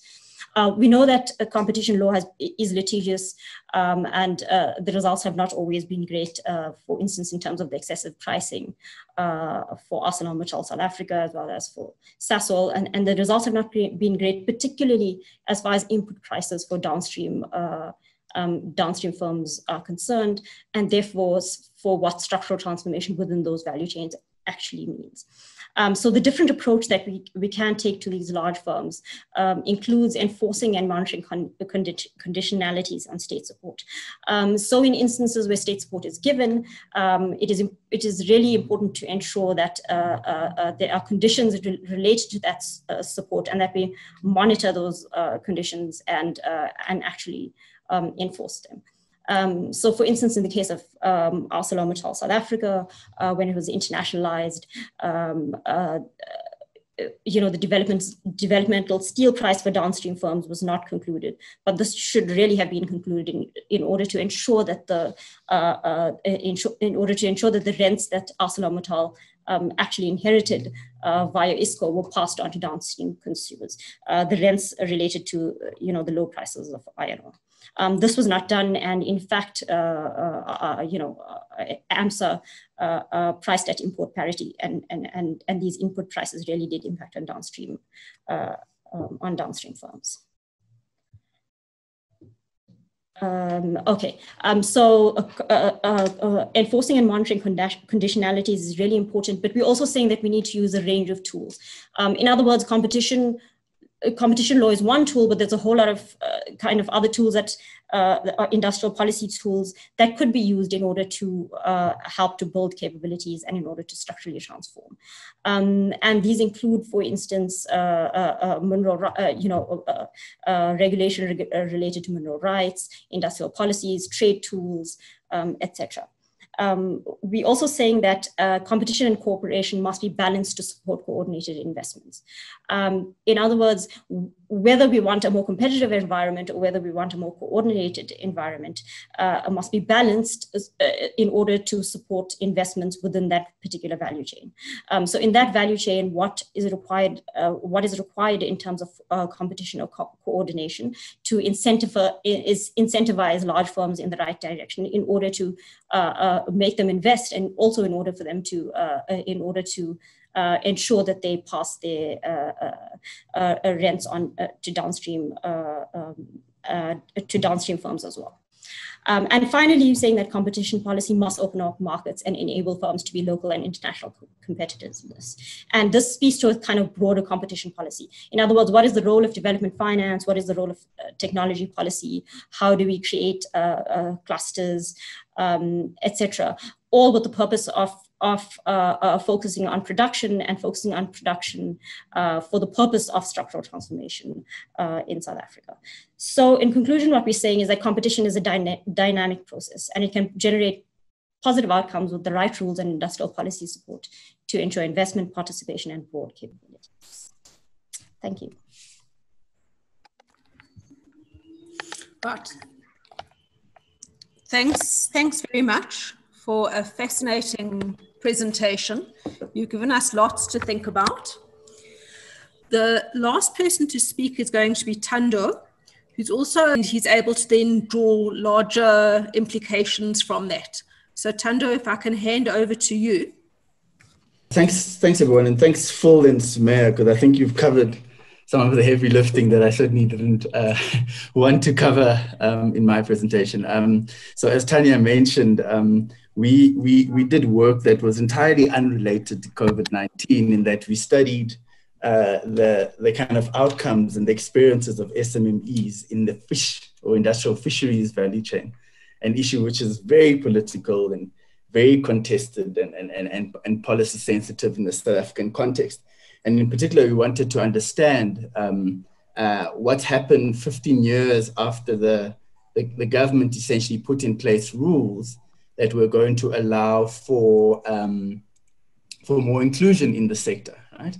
Now, what we've done in this presentation, and I'm working with a colleague, Stefano Ponte from Copenhagen Business School, is to see how those lessons from this research, which is very current. I mean, we were speaking to some of these SMMEs as early as March, in fact, how those lessons translate to the current COVID-19 scenario. And I think that's important because as much as there's quite a bit of international debate, I mean, Padilla, Petit, and Jenny and others are writing, I think we've got to grapple with the realities of our local economies, our local sectors, and design specific policies. And I think this is much of the message that SMEA is putting out as well, to deal with the local challenges. The sad part, and maybe a good thing, it's kind of a confusing thing, is that some of the challenges that existed before COVID are still in place today, right? And so it kind of is a good thing because it means that some of the thinking and gains that have already been achieved to this point to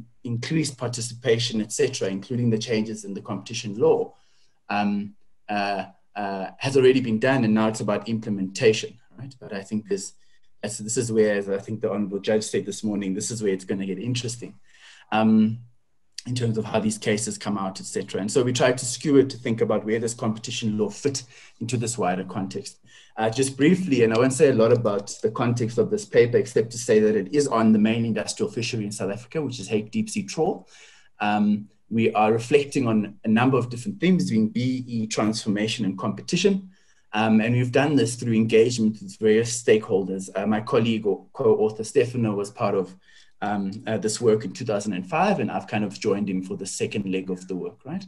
And I know that, of course, there's also very interesting competition cases that have taken place in the sector. And so there's some nice connections in terms of the interface of competition with BEE. This is important for us because we also do think that the issues of Black economic empowerment, in particular in the South African context, and I think more broadly in other countries, Zimbabwe talks about indigenization, Malawi talks about including indigenous Malawans or Black Malawans more in business ownership, etc. These themes apply across the continent. We're using a case study of a South African sector here to illustrate them. Just very briefly on the sector, there was a huge policy program in around about 2005 or so, which had as its objective to reform the way in which rights for fishing were allocated. So it's a highly regulated sector. And in so doing, it tried to allocate a lot more of the fishing rights to smaller entrant companies, Black-owned businesses, etc., right, at the fishing level. And this is quite evident in this chart. So we did this big policy program around that time. You see a jump in the share of the what we call the medium and small-sized firms in the sector. But really, and you actually see a dent in terms of the share held by the major firms in the sector. Right? So regulation did its job, policy did its job. It opened the door for these entrants, right? But we argue in the paper that we didn't follow through in the ways that we should have. And I'll get to that in the slide that comes up now. I think that we reveal in the paper the very important role that institutional weaknesses, and not only the state capture era in the South African context, but institutional weaknesses in terms of monitoring policy interventions. And I think this applies even in the competition law space. The ability to monitor the outcomes of interventions is absolutely critical. And what we find in the sector is that whilst we set the rules, we changed the game, we included the small guys. For 15 years since then, no one was watching. There was no socioeconomic impact studies. There was no studies to see how the included firms were faring in the sector, what sorts of terms they were getting from the larger players in the industry, etc. And so when we look back, we found that really not much has changed, quite disappointingly. Although at least these guys are still walking around with a paper that says, I have a certain entitlement to an allocation of fishing rights, right? Which I think on its own is significant. I have two more slides, and I'll touch on what we've tried to crystallize as the kind of broader context-relevant principal points, right, that are applicable for economic recovery generally. The first thing is that this is a classic sector in which you're going to have this tension between, and this is kind of linking with Sumaya's presentation, between consolidation and scale, which is a big argument that firms will advance in the current environment, right? We need to maintain scale. You cannot cut production if you want us to recover and become globally competitive again.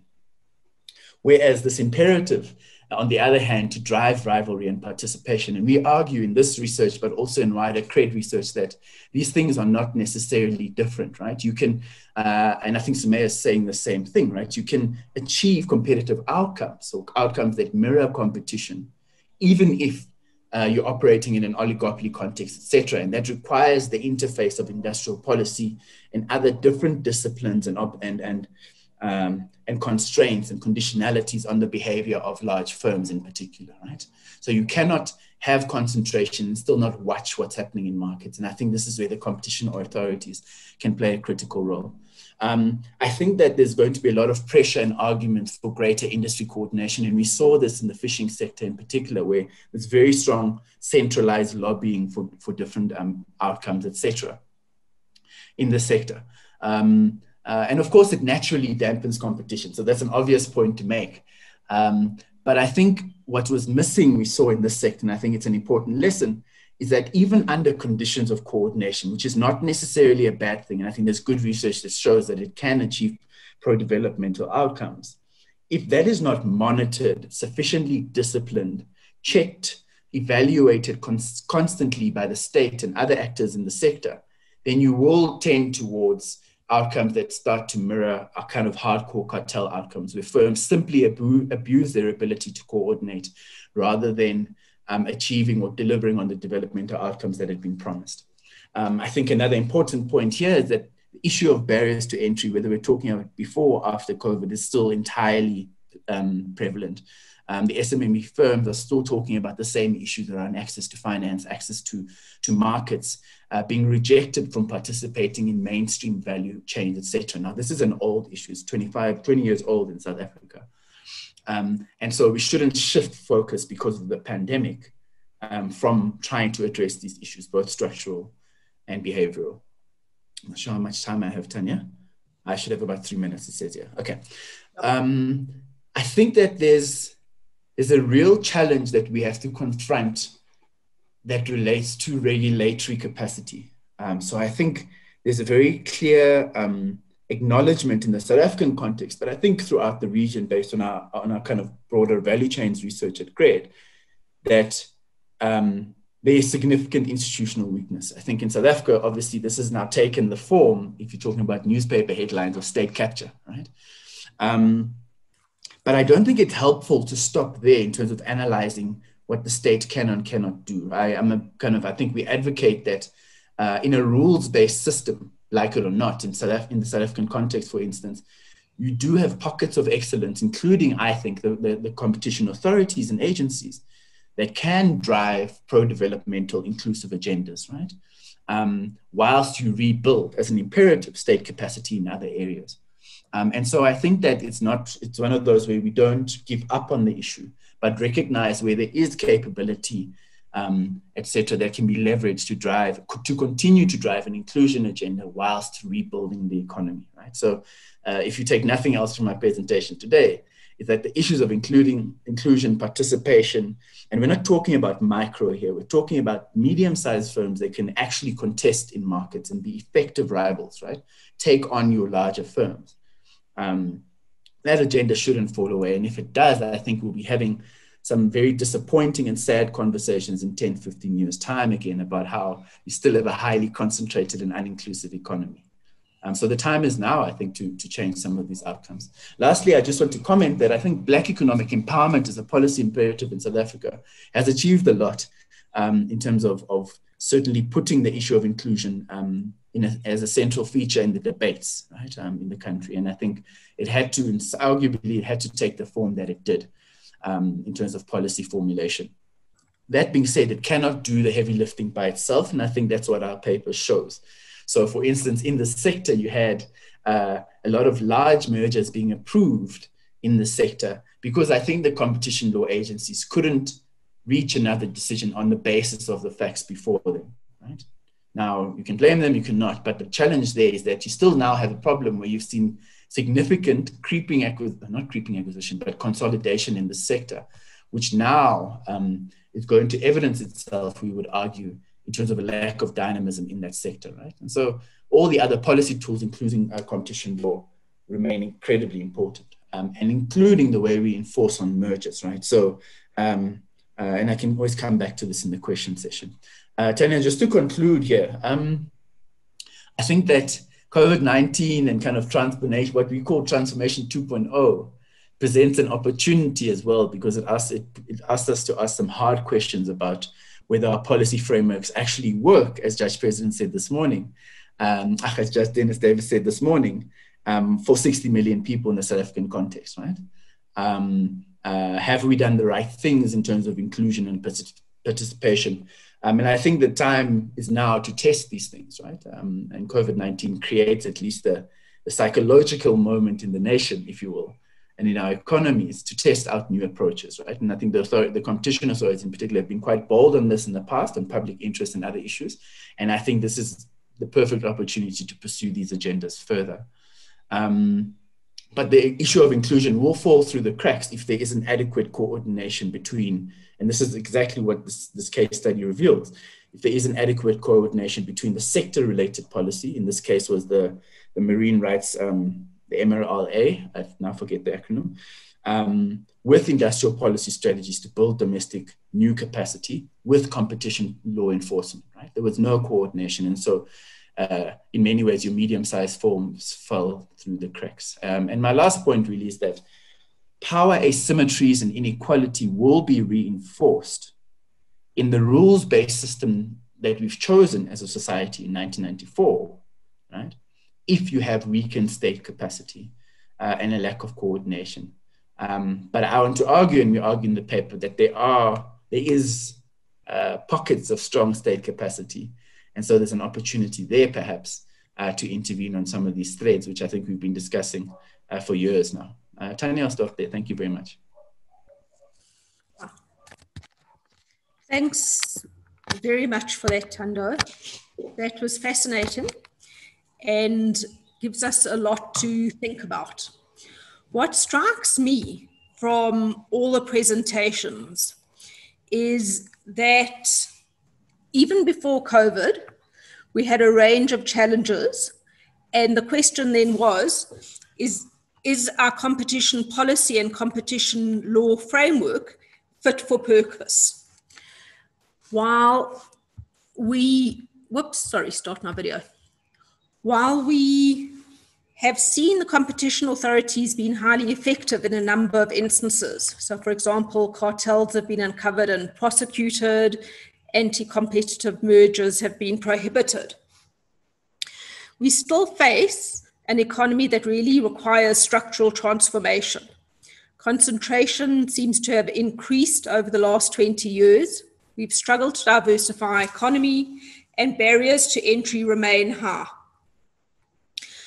The prescriptions, the common ideas in the prescriptions from the three speakers, and the prescriptions really point strongly to the need to have coordinated industrial policy, where competition policy should interact more effectively with industrial strategy and regulators, and should play a more proactive role.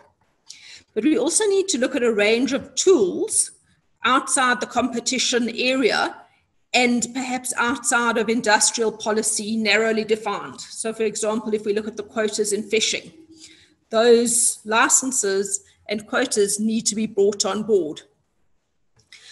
But while we're doing this, the challenges that we're already facing are being exacerbated by COVID, and there's a danger that gains made may be eroded, that we could face an increase in competition, and that our efforts to make our economy more inclusive could be undermined. In looking at how we address that, participants have emphasized we need to look at the ability of the state to ensure that we have the coordination across different departments and across different role players, that the analysis on competition policy and from the competition authorities needs to look at the impact of global value chains, and that we also need to look at the changing international trading environments. So we know that there's a move towards nationalism, a decline in trade. Lastly, what had been strongly suggested is that we address institutional weaknesses. So for example, we have more monitoring and evaluation. That monitoring needs to constantly take place, and in fact, research needs to be done by the state.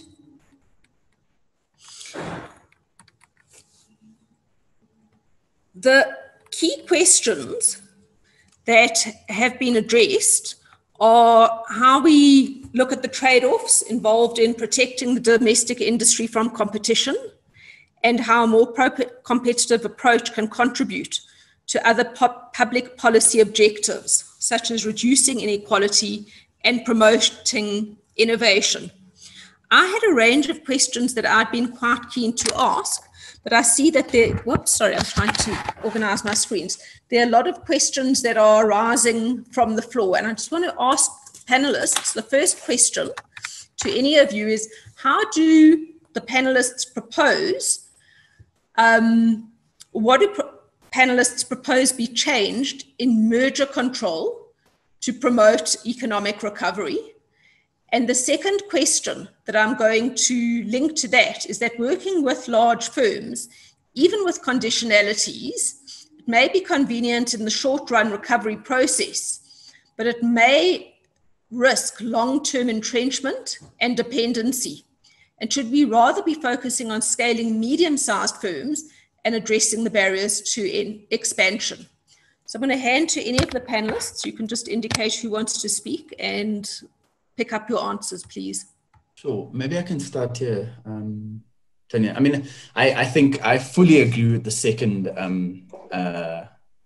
comment, which is that, you know, and you see this currently with the sector master plan process that's underway, even where the government is having to get into arrangements largely with the incumbent large firms in different sectors, with a view to sustaining jobs and hopefully turning this economy around in the long term, which is important, right? The short-term objectives of retaining jobs, etc., are especially important. But that does absolutely nothing, as the commentators said, or suggests, I guess, it does absolutely nothing for building long-term capabilities and dynamism, right? And so this idea, as the question speaks about, of finding ways to, in particular, scale your medium-sized participants in different sectors is absolutely critical. If we can crack that, I think we're on a good path. Someone said on a panel the other day that the problem in maybe the South African context is that, at least from a policy point of view, we've gone and lumped SMMEs together as one big grouping of disadvantaged firms, whereas actually maybe we need to start thinking at the level, what does it take to get your medium-sized participants in different value chains to tick, right? And within that picture, what can competition law agencies do to open up, in particular to do with strategic barriers, right? Because that's precisely what competition law can do very well, is deal with conduct, open up the thing. And then your industrial policies ideally follow through by bringing the support measures that then strengthen the firms once the door is open, right, and enable them to participate. Busting a cartel alone, as Sumaya said, doesn't necessarily mean that you'll have competition.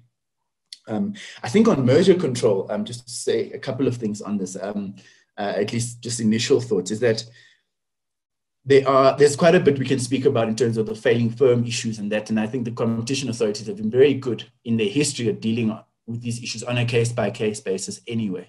So I don't think there's a problem there, and the appropriate tests will be applied, etc., right? And fairness and all of this. But I do think there's some blind sides that we might think about here, or certainly some blind spots that we might think about. I think that the issue of ensuring pass-through is especially important. I think the issue of how we treat and verify and ask firms to substantiate efficiencies that are claimed of different is going to be especially important now. Because you're allowing consolidation, but if the efficiencies don't arise over the medium to long term, you've cost that sector in terms of dynamism, right? And the damage will be much longer over the long term. So the way we treat those issues in merger control is going to be especially important. And then just lastly, which is maybe a kind of fresh thought, I suppose, that maybe needs some thinking, is that I think monitoring and evaluation of remedies, of conditionalities, of outcomes of mergers, impact assessment, etc., is going to be more important than ever before. I think it's often underplayed, and you have 2 or 3 people in a division that monitors the outcomes of all the merger transactions in any given jurisdiction or whatever, whereas actually testing and learning from whether the decisions we make have bad or good outcomes in the long term or over time is especially important if you are to crack open this issue of opening the South African economy. I'll stop there. I'm happy to jump in. Thanks for the questions. I think they're all from James. Hello, James. How are you? I think there's a third one as well around merger control as reactive. I mean, I certainly don't have complete answers, and Tanda's done a good job. But I will say, though, I think there are some suggestions out there on how merger policy or merger control can think about, changing the standard modus operandi. I mean, one suggestion is, as a result of COVID, there's lots and lots of news and discussions around industry restructuring, and there is a sense in which perhaps competition authorities can see restructuring coming and can coordinate with bailout programs. I mean, Padilla and in that way, take a sort of more proactive and perhaps more creative approach to merger control in sectors that are inevitably going to go through a restructuring process, rather than wait for mergers to be filed and look at them on a case-by-case basis, as is currently the way it works. Padilla and Petit, they talk about, you can even go so far as looking for the firms in a sector that may be really struggling, but are actually, have longer run potential to be more competitive because, for example, they're operating closer to the technology frontier. I don't know how you go about identifying those things, but maybe there are ways. And then you coordinate with bailout programs to help those firms and not the old dinosaurs that are not operating close to the technological frontier and are carrying a lot of inefficiencies that have been exposed by COVID. And this is, I guess, the cleansing option, or the cleansing idea that they propose in their paper. The other suggestion, or the other risk, I suppose, identified is, in a time of massively depressed demand and small firms likely to be showing a lot more weakness than perhaps bigger firms, this killer acquisitions idea in digital becomes an even bigger risk, and spread across more industries. And is there a way, I mean, I guess current law makes it difficult, but is there a way that competition authorities can be more vigilant around potential killer acquisitions, which may kill off dynamic firms that may in future contribute more in terms of competitive constraints on incumbents? But it's a difficult issue because the law is set up, the merger control law is set up to be passive and reactive, as James has pointed out. I think we also need to think about the reality of what actually is. And in the South African context, there are large firms at the upstream level, AMSA, Sasol, etc. And so we have to think about how we deal with those firms and how we actually approach those firms, even in times when resource prices are going down, etc., for the benefit of the downstream. So the reality of the situation is that we do have to deal with them in some way, but when we do deal with them, that we think about these conditionalities. But at the same time, not just looking at the upstream firms, thinking about industrial policy at the downstream as well. In other words, for machinery and equipment firms, for plastic firms, etc., what are the kinds of policies that we can put in place in terms of technology, in terms of clustering, etc. So I would say that the reality is that we will sort of always have to deal with the upstream firms.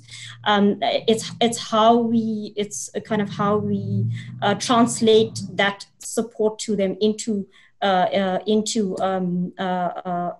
something positive for structural transformation downstream. So, for instance, with Sasol, we saw polymer pricing that was actually quite favorable, not favorable, but actually helped downstream industries until 2002, when Sasol started pricing polymers at import parity level.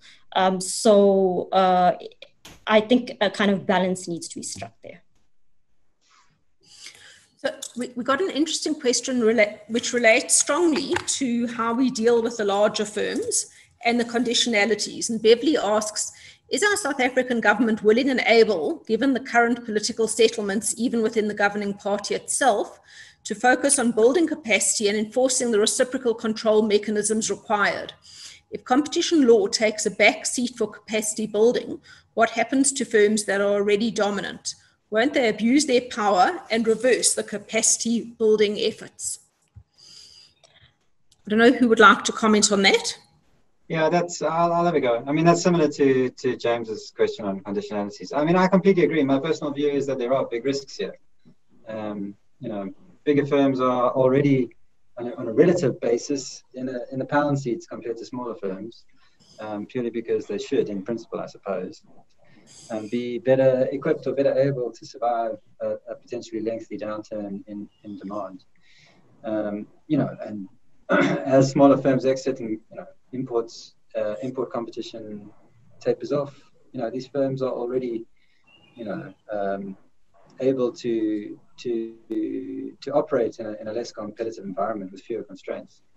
And so I agree with the sentiment behind the question. I see big risks, and I don't think that competition enforcement around these issues should take a backseat. That's my personal view. But I mean, our paper is all about saying, well, there's a lot of different views on this. And certainly some prominent voices in Europe don't really see that as a big risk necessarily. So can I come in here as well?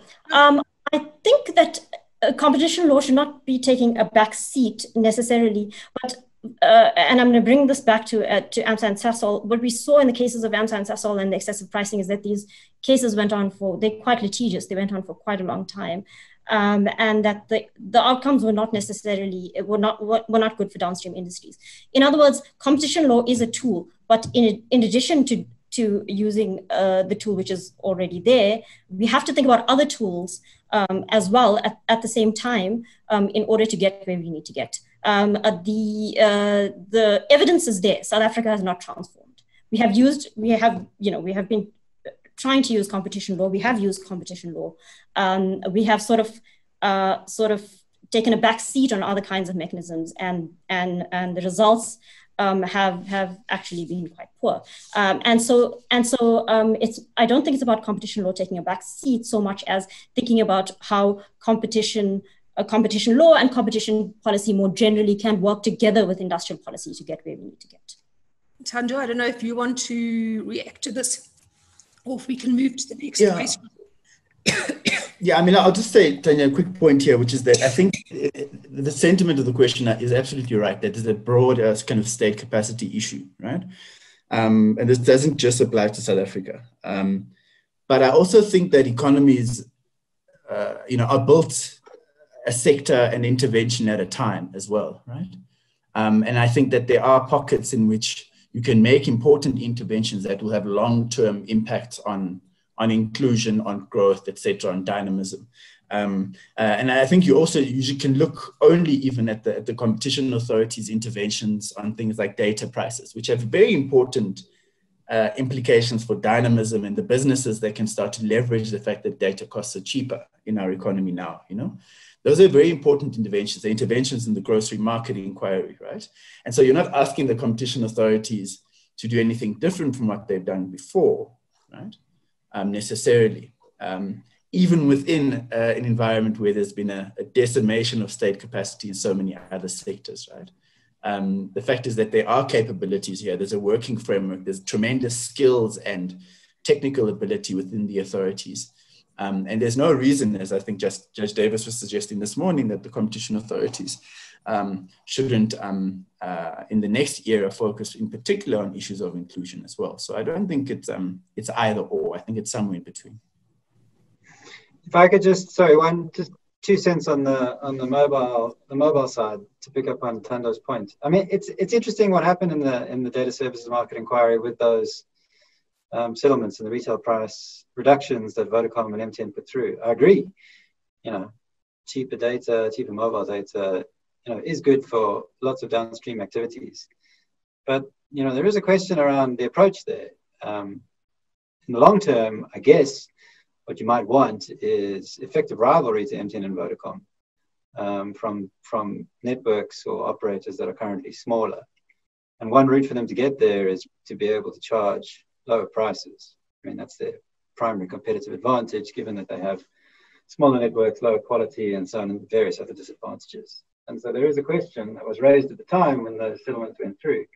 What happens to that competitive advantage, and does that intervention promote, long-run dynamic competition sort of objectives? Or is it another example of focusing on sort of short-run static gains at the expense of that longer-run dynamic process? That's just a question. Thanks very much. We're moving towards the end. We've gone 5 minutes over time. I just wanted to ask panelists one more question. There's been an emphasis on promoting competition and ensuring that competition law is strictly applied and that we get developmental outcomes. There's been an emphasis on improving coordination within the state. But what had been raised, albeit briefly, is the need for some cooperation between industry players to help promote the recovery. And I'd be curious from you on what you see as the dangers, potential dangers of competition. And a further question is, can block exemptions on impacted areas aid in recovery? Phil, specifically, it's asked to you, in your opinion, is a 2-year sunset period on the block exemption sufficient? I'm going to toss that question to Pamela because I don't actually think I can answer it. But Pamela might have some views on that. Okay, Pamela, please feel free to join. Okay, good afternoon, everyone. I think on the question around block exemptions and whether or not a 2-year sunset period is sufficient, I don't think there can be one answer for every industry. It really depends on the industry context as well as the nature of the conduct that was allowed. I mean, if you really strip all these arguments down, what they're saying is you need to consider what it takes for firms to be able to succeed. So you need to understand the process of production and the interactions that are required. So that may mean that firms need to cooperate for 2 months, for 3 months, for a year. It really depends. So if it's cooperating in order to export for a 3-month period, then you can shut that down in a relatively shorter period. But if you are saying firms are coming together to invest in R&D in order to improve, their technological capability so that in the long term they can be internationally competitive, that might take a few years to work out. And I mean, and caution that needs to be exercised there is also, once you allow firms to cooperate for 2-3 years, they start to understand how they each operate. And once the exemption, is no longer in place, that understanding doesn't suddenly go away. So then when you're thinking about the conditionalities that you put in place, you really need to consider, what harm will happen in the long run should we allow this conduct. And if there is long-term harm that's going to happen, such as, for instance, creating some sort of market power that can be used to extract high prices from downstream industries, then one of the conditionalities that should be placed should be longer term to ensure that that doesn't happen. I'll leave it there for now. Any other panelists want to speak on the issue of cooperation? Yeah. Tanya, I'll just make 2 points here. I think I agree with Pam. The risk is significant, right? But there will always be somewhere in there some very good rationales. And so you can't rule out that some firms may come with good cases for coordination, right? And I think we accept this now. I think what's nice is that also the international kind of jurisdictions and literature and scholarship on competition law is accepting that the window is open to allow these kind of more creative forms of coordination, or actually what is really state intervention in the dynamics of markets, right? Which is nice. So then we're not doing the same things we do with public interest, where we're standing out from the rest of the world. But 2 points on this issue. I think that, first of all, there is a very good literature, in particular on the longer term outcomes of coordination in markets such as pharmaceuticals, et cetera, where you often have specific project-specific coordination for to maybe develop a drug or to do some kind of R&D activity together, joint ventures, etc. And there is evidence to suggest that over the long term, as Pam is suggesting, that familiarity that firms develop over time does mean that even once those arrangements stop, that familiarity and this kind of close context between the firms allow them to coordinate more subtly in other areas as well. So we've got that risk to deal with. And so I think it puts a lot of pressure on our monitoring capacity and tracking of what happens after these arrangements are in place. The real question about who is watching, and I think you can think of various examples like the exemptions in South Africa's fuel sector, where it's not clear to me necessarily, or at least in the research that's been published by CRED, that those exemptions should have been rolled over as easily as they have been done for as long as they have been done, right? So we're not watching the outcomes of these types of block exemptions or whatever it might be. And that's the downside risk I think we need to be worried about. Thanks. So Maya, I don't know if you want to, you're happy. So then we're now 10 minutes over the ending time.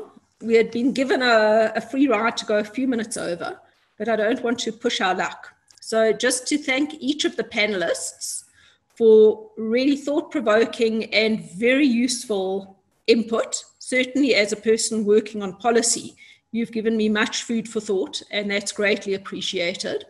And to thank participants for sharing questions and comments. I'm sorry we couldn't get to all of them, but I'm sure that you'll be able to pick issues up through the rest of the conference as well. So thank you to everybody, and we wish all future panelists and the rest of the conference a very fruitful discussion. Thank you very much, Tanya. And I just want to emphasize thank you to all our panelists for your contributions. So I heard Judge Dennis Davis say that we've done okay in the last 2 years. And I heard our panelists as well set us some challenges for the future and opportunities for how we can do better. Let me close off with Tando's words. He said, this is the perfect opportunity for us to pursue these agendas further. And taking our work further is precisely what we hope to get out of these academic sessions. And I think you'll agree with me that that is what has happened just now. So thank you all for taking us a little bit further. And thanks, Tanya, to you for moderating that discussion so well. So now let's break for lunch, please, and come back refreshed for our next academic session at 1:30. Thank you.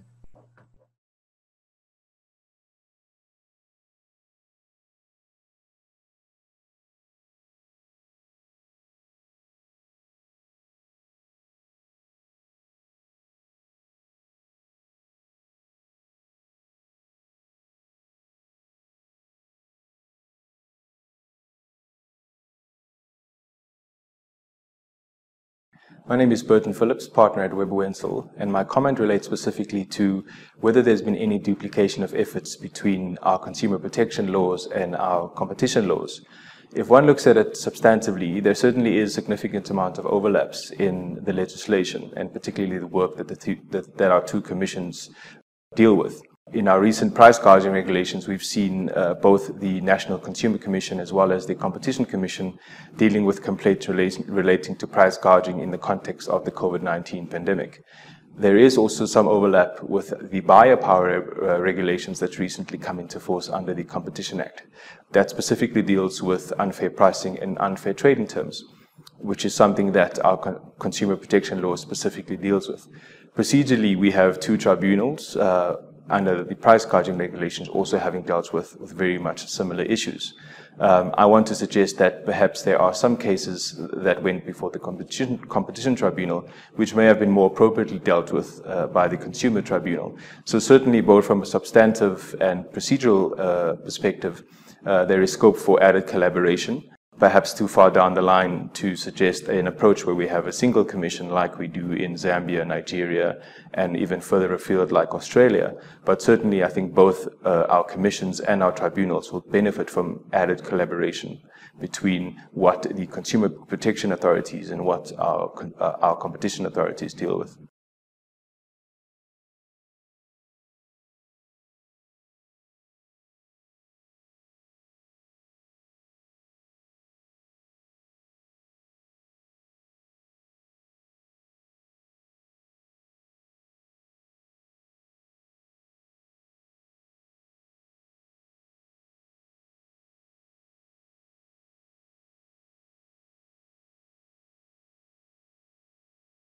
Hi, I'm Bomi Chabalala. I'm the Senior Case Manager at the Competition Tribunal, and everything I'm about to say is in my personal capacity.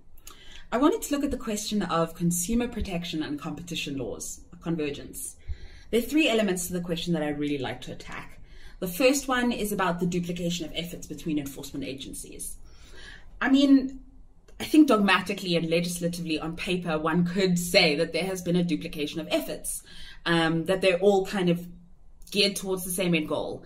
But in South Africa, practically, where we have a situation of imperfect governance, where not all agencies are built the same, I would say that the Competition Commission and its agencies are in a unique and special moment. We have the buy-in by the people that we police. We have the buy-in by the people that we serve. I think that that's very special. As to the question of whether agencies that are mandated with both consumer and competition goals were better equipped to deal with COVID, I'm sure there's a quantitative data analysis that could show you, outcomes and things like that. But what I think was really empowering about what the tribunal did and what the Competition Commission did in South Africa with Babelegi and Dis-Chem is that they didn't let the fact that they were not consumer protection agencies stop them from being able to intervene at a time when intervention was required. And to me, that is the kind of flexibility from an agency we need when we are dealing in a situation of imperfect governance, as I mentioned before. The last piece about are there lessons from this? I would love to see the competition agencies deal with a little bit more consumer stuff, because right now we have the ear of the public, we have the power, and we have the support of governance. So yeah, that would be my answer. Thanks.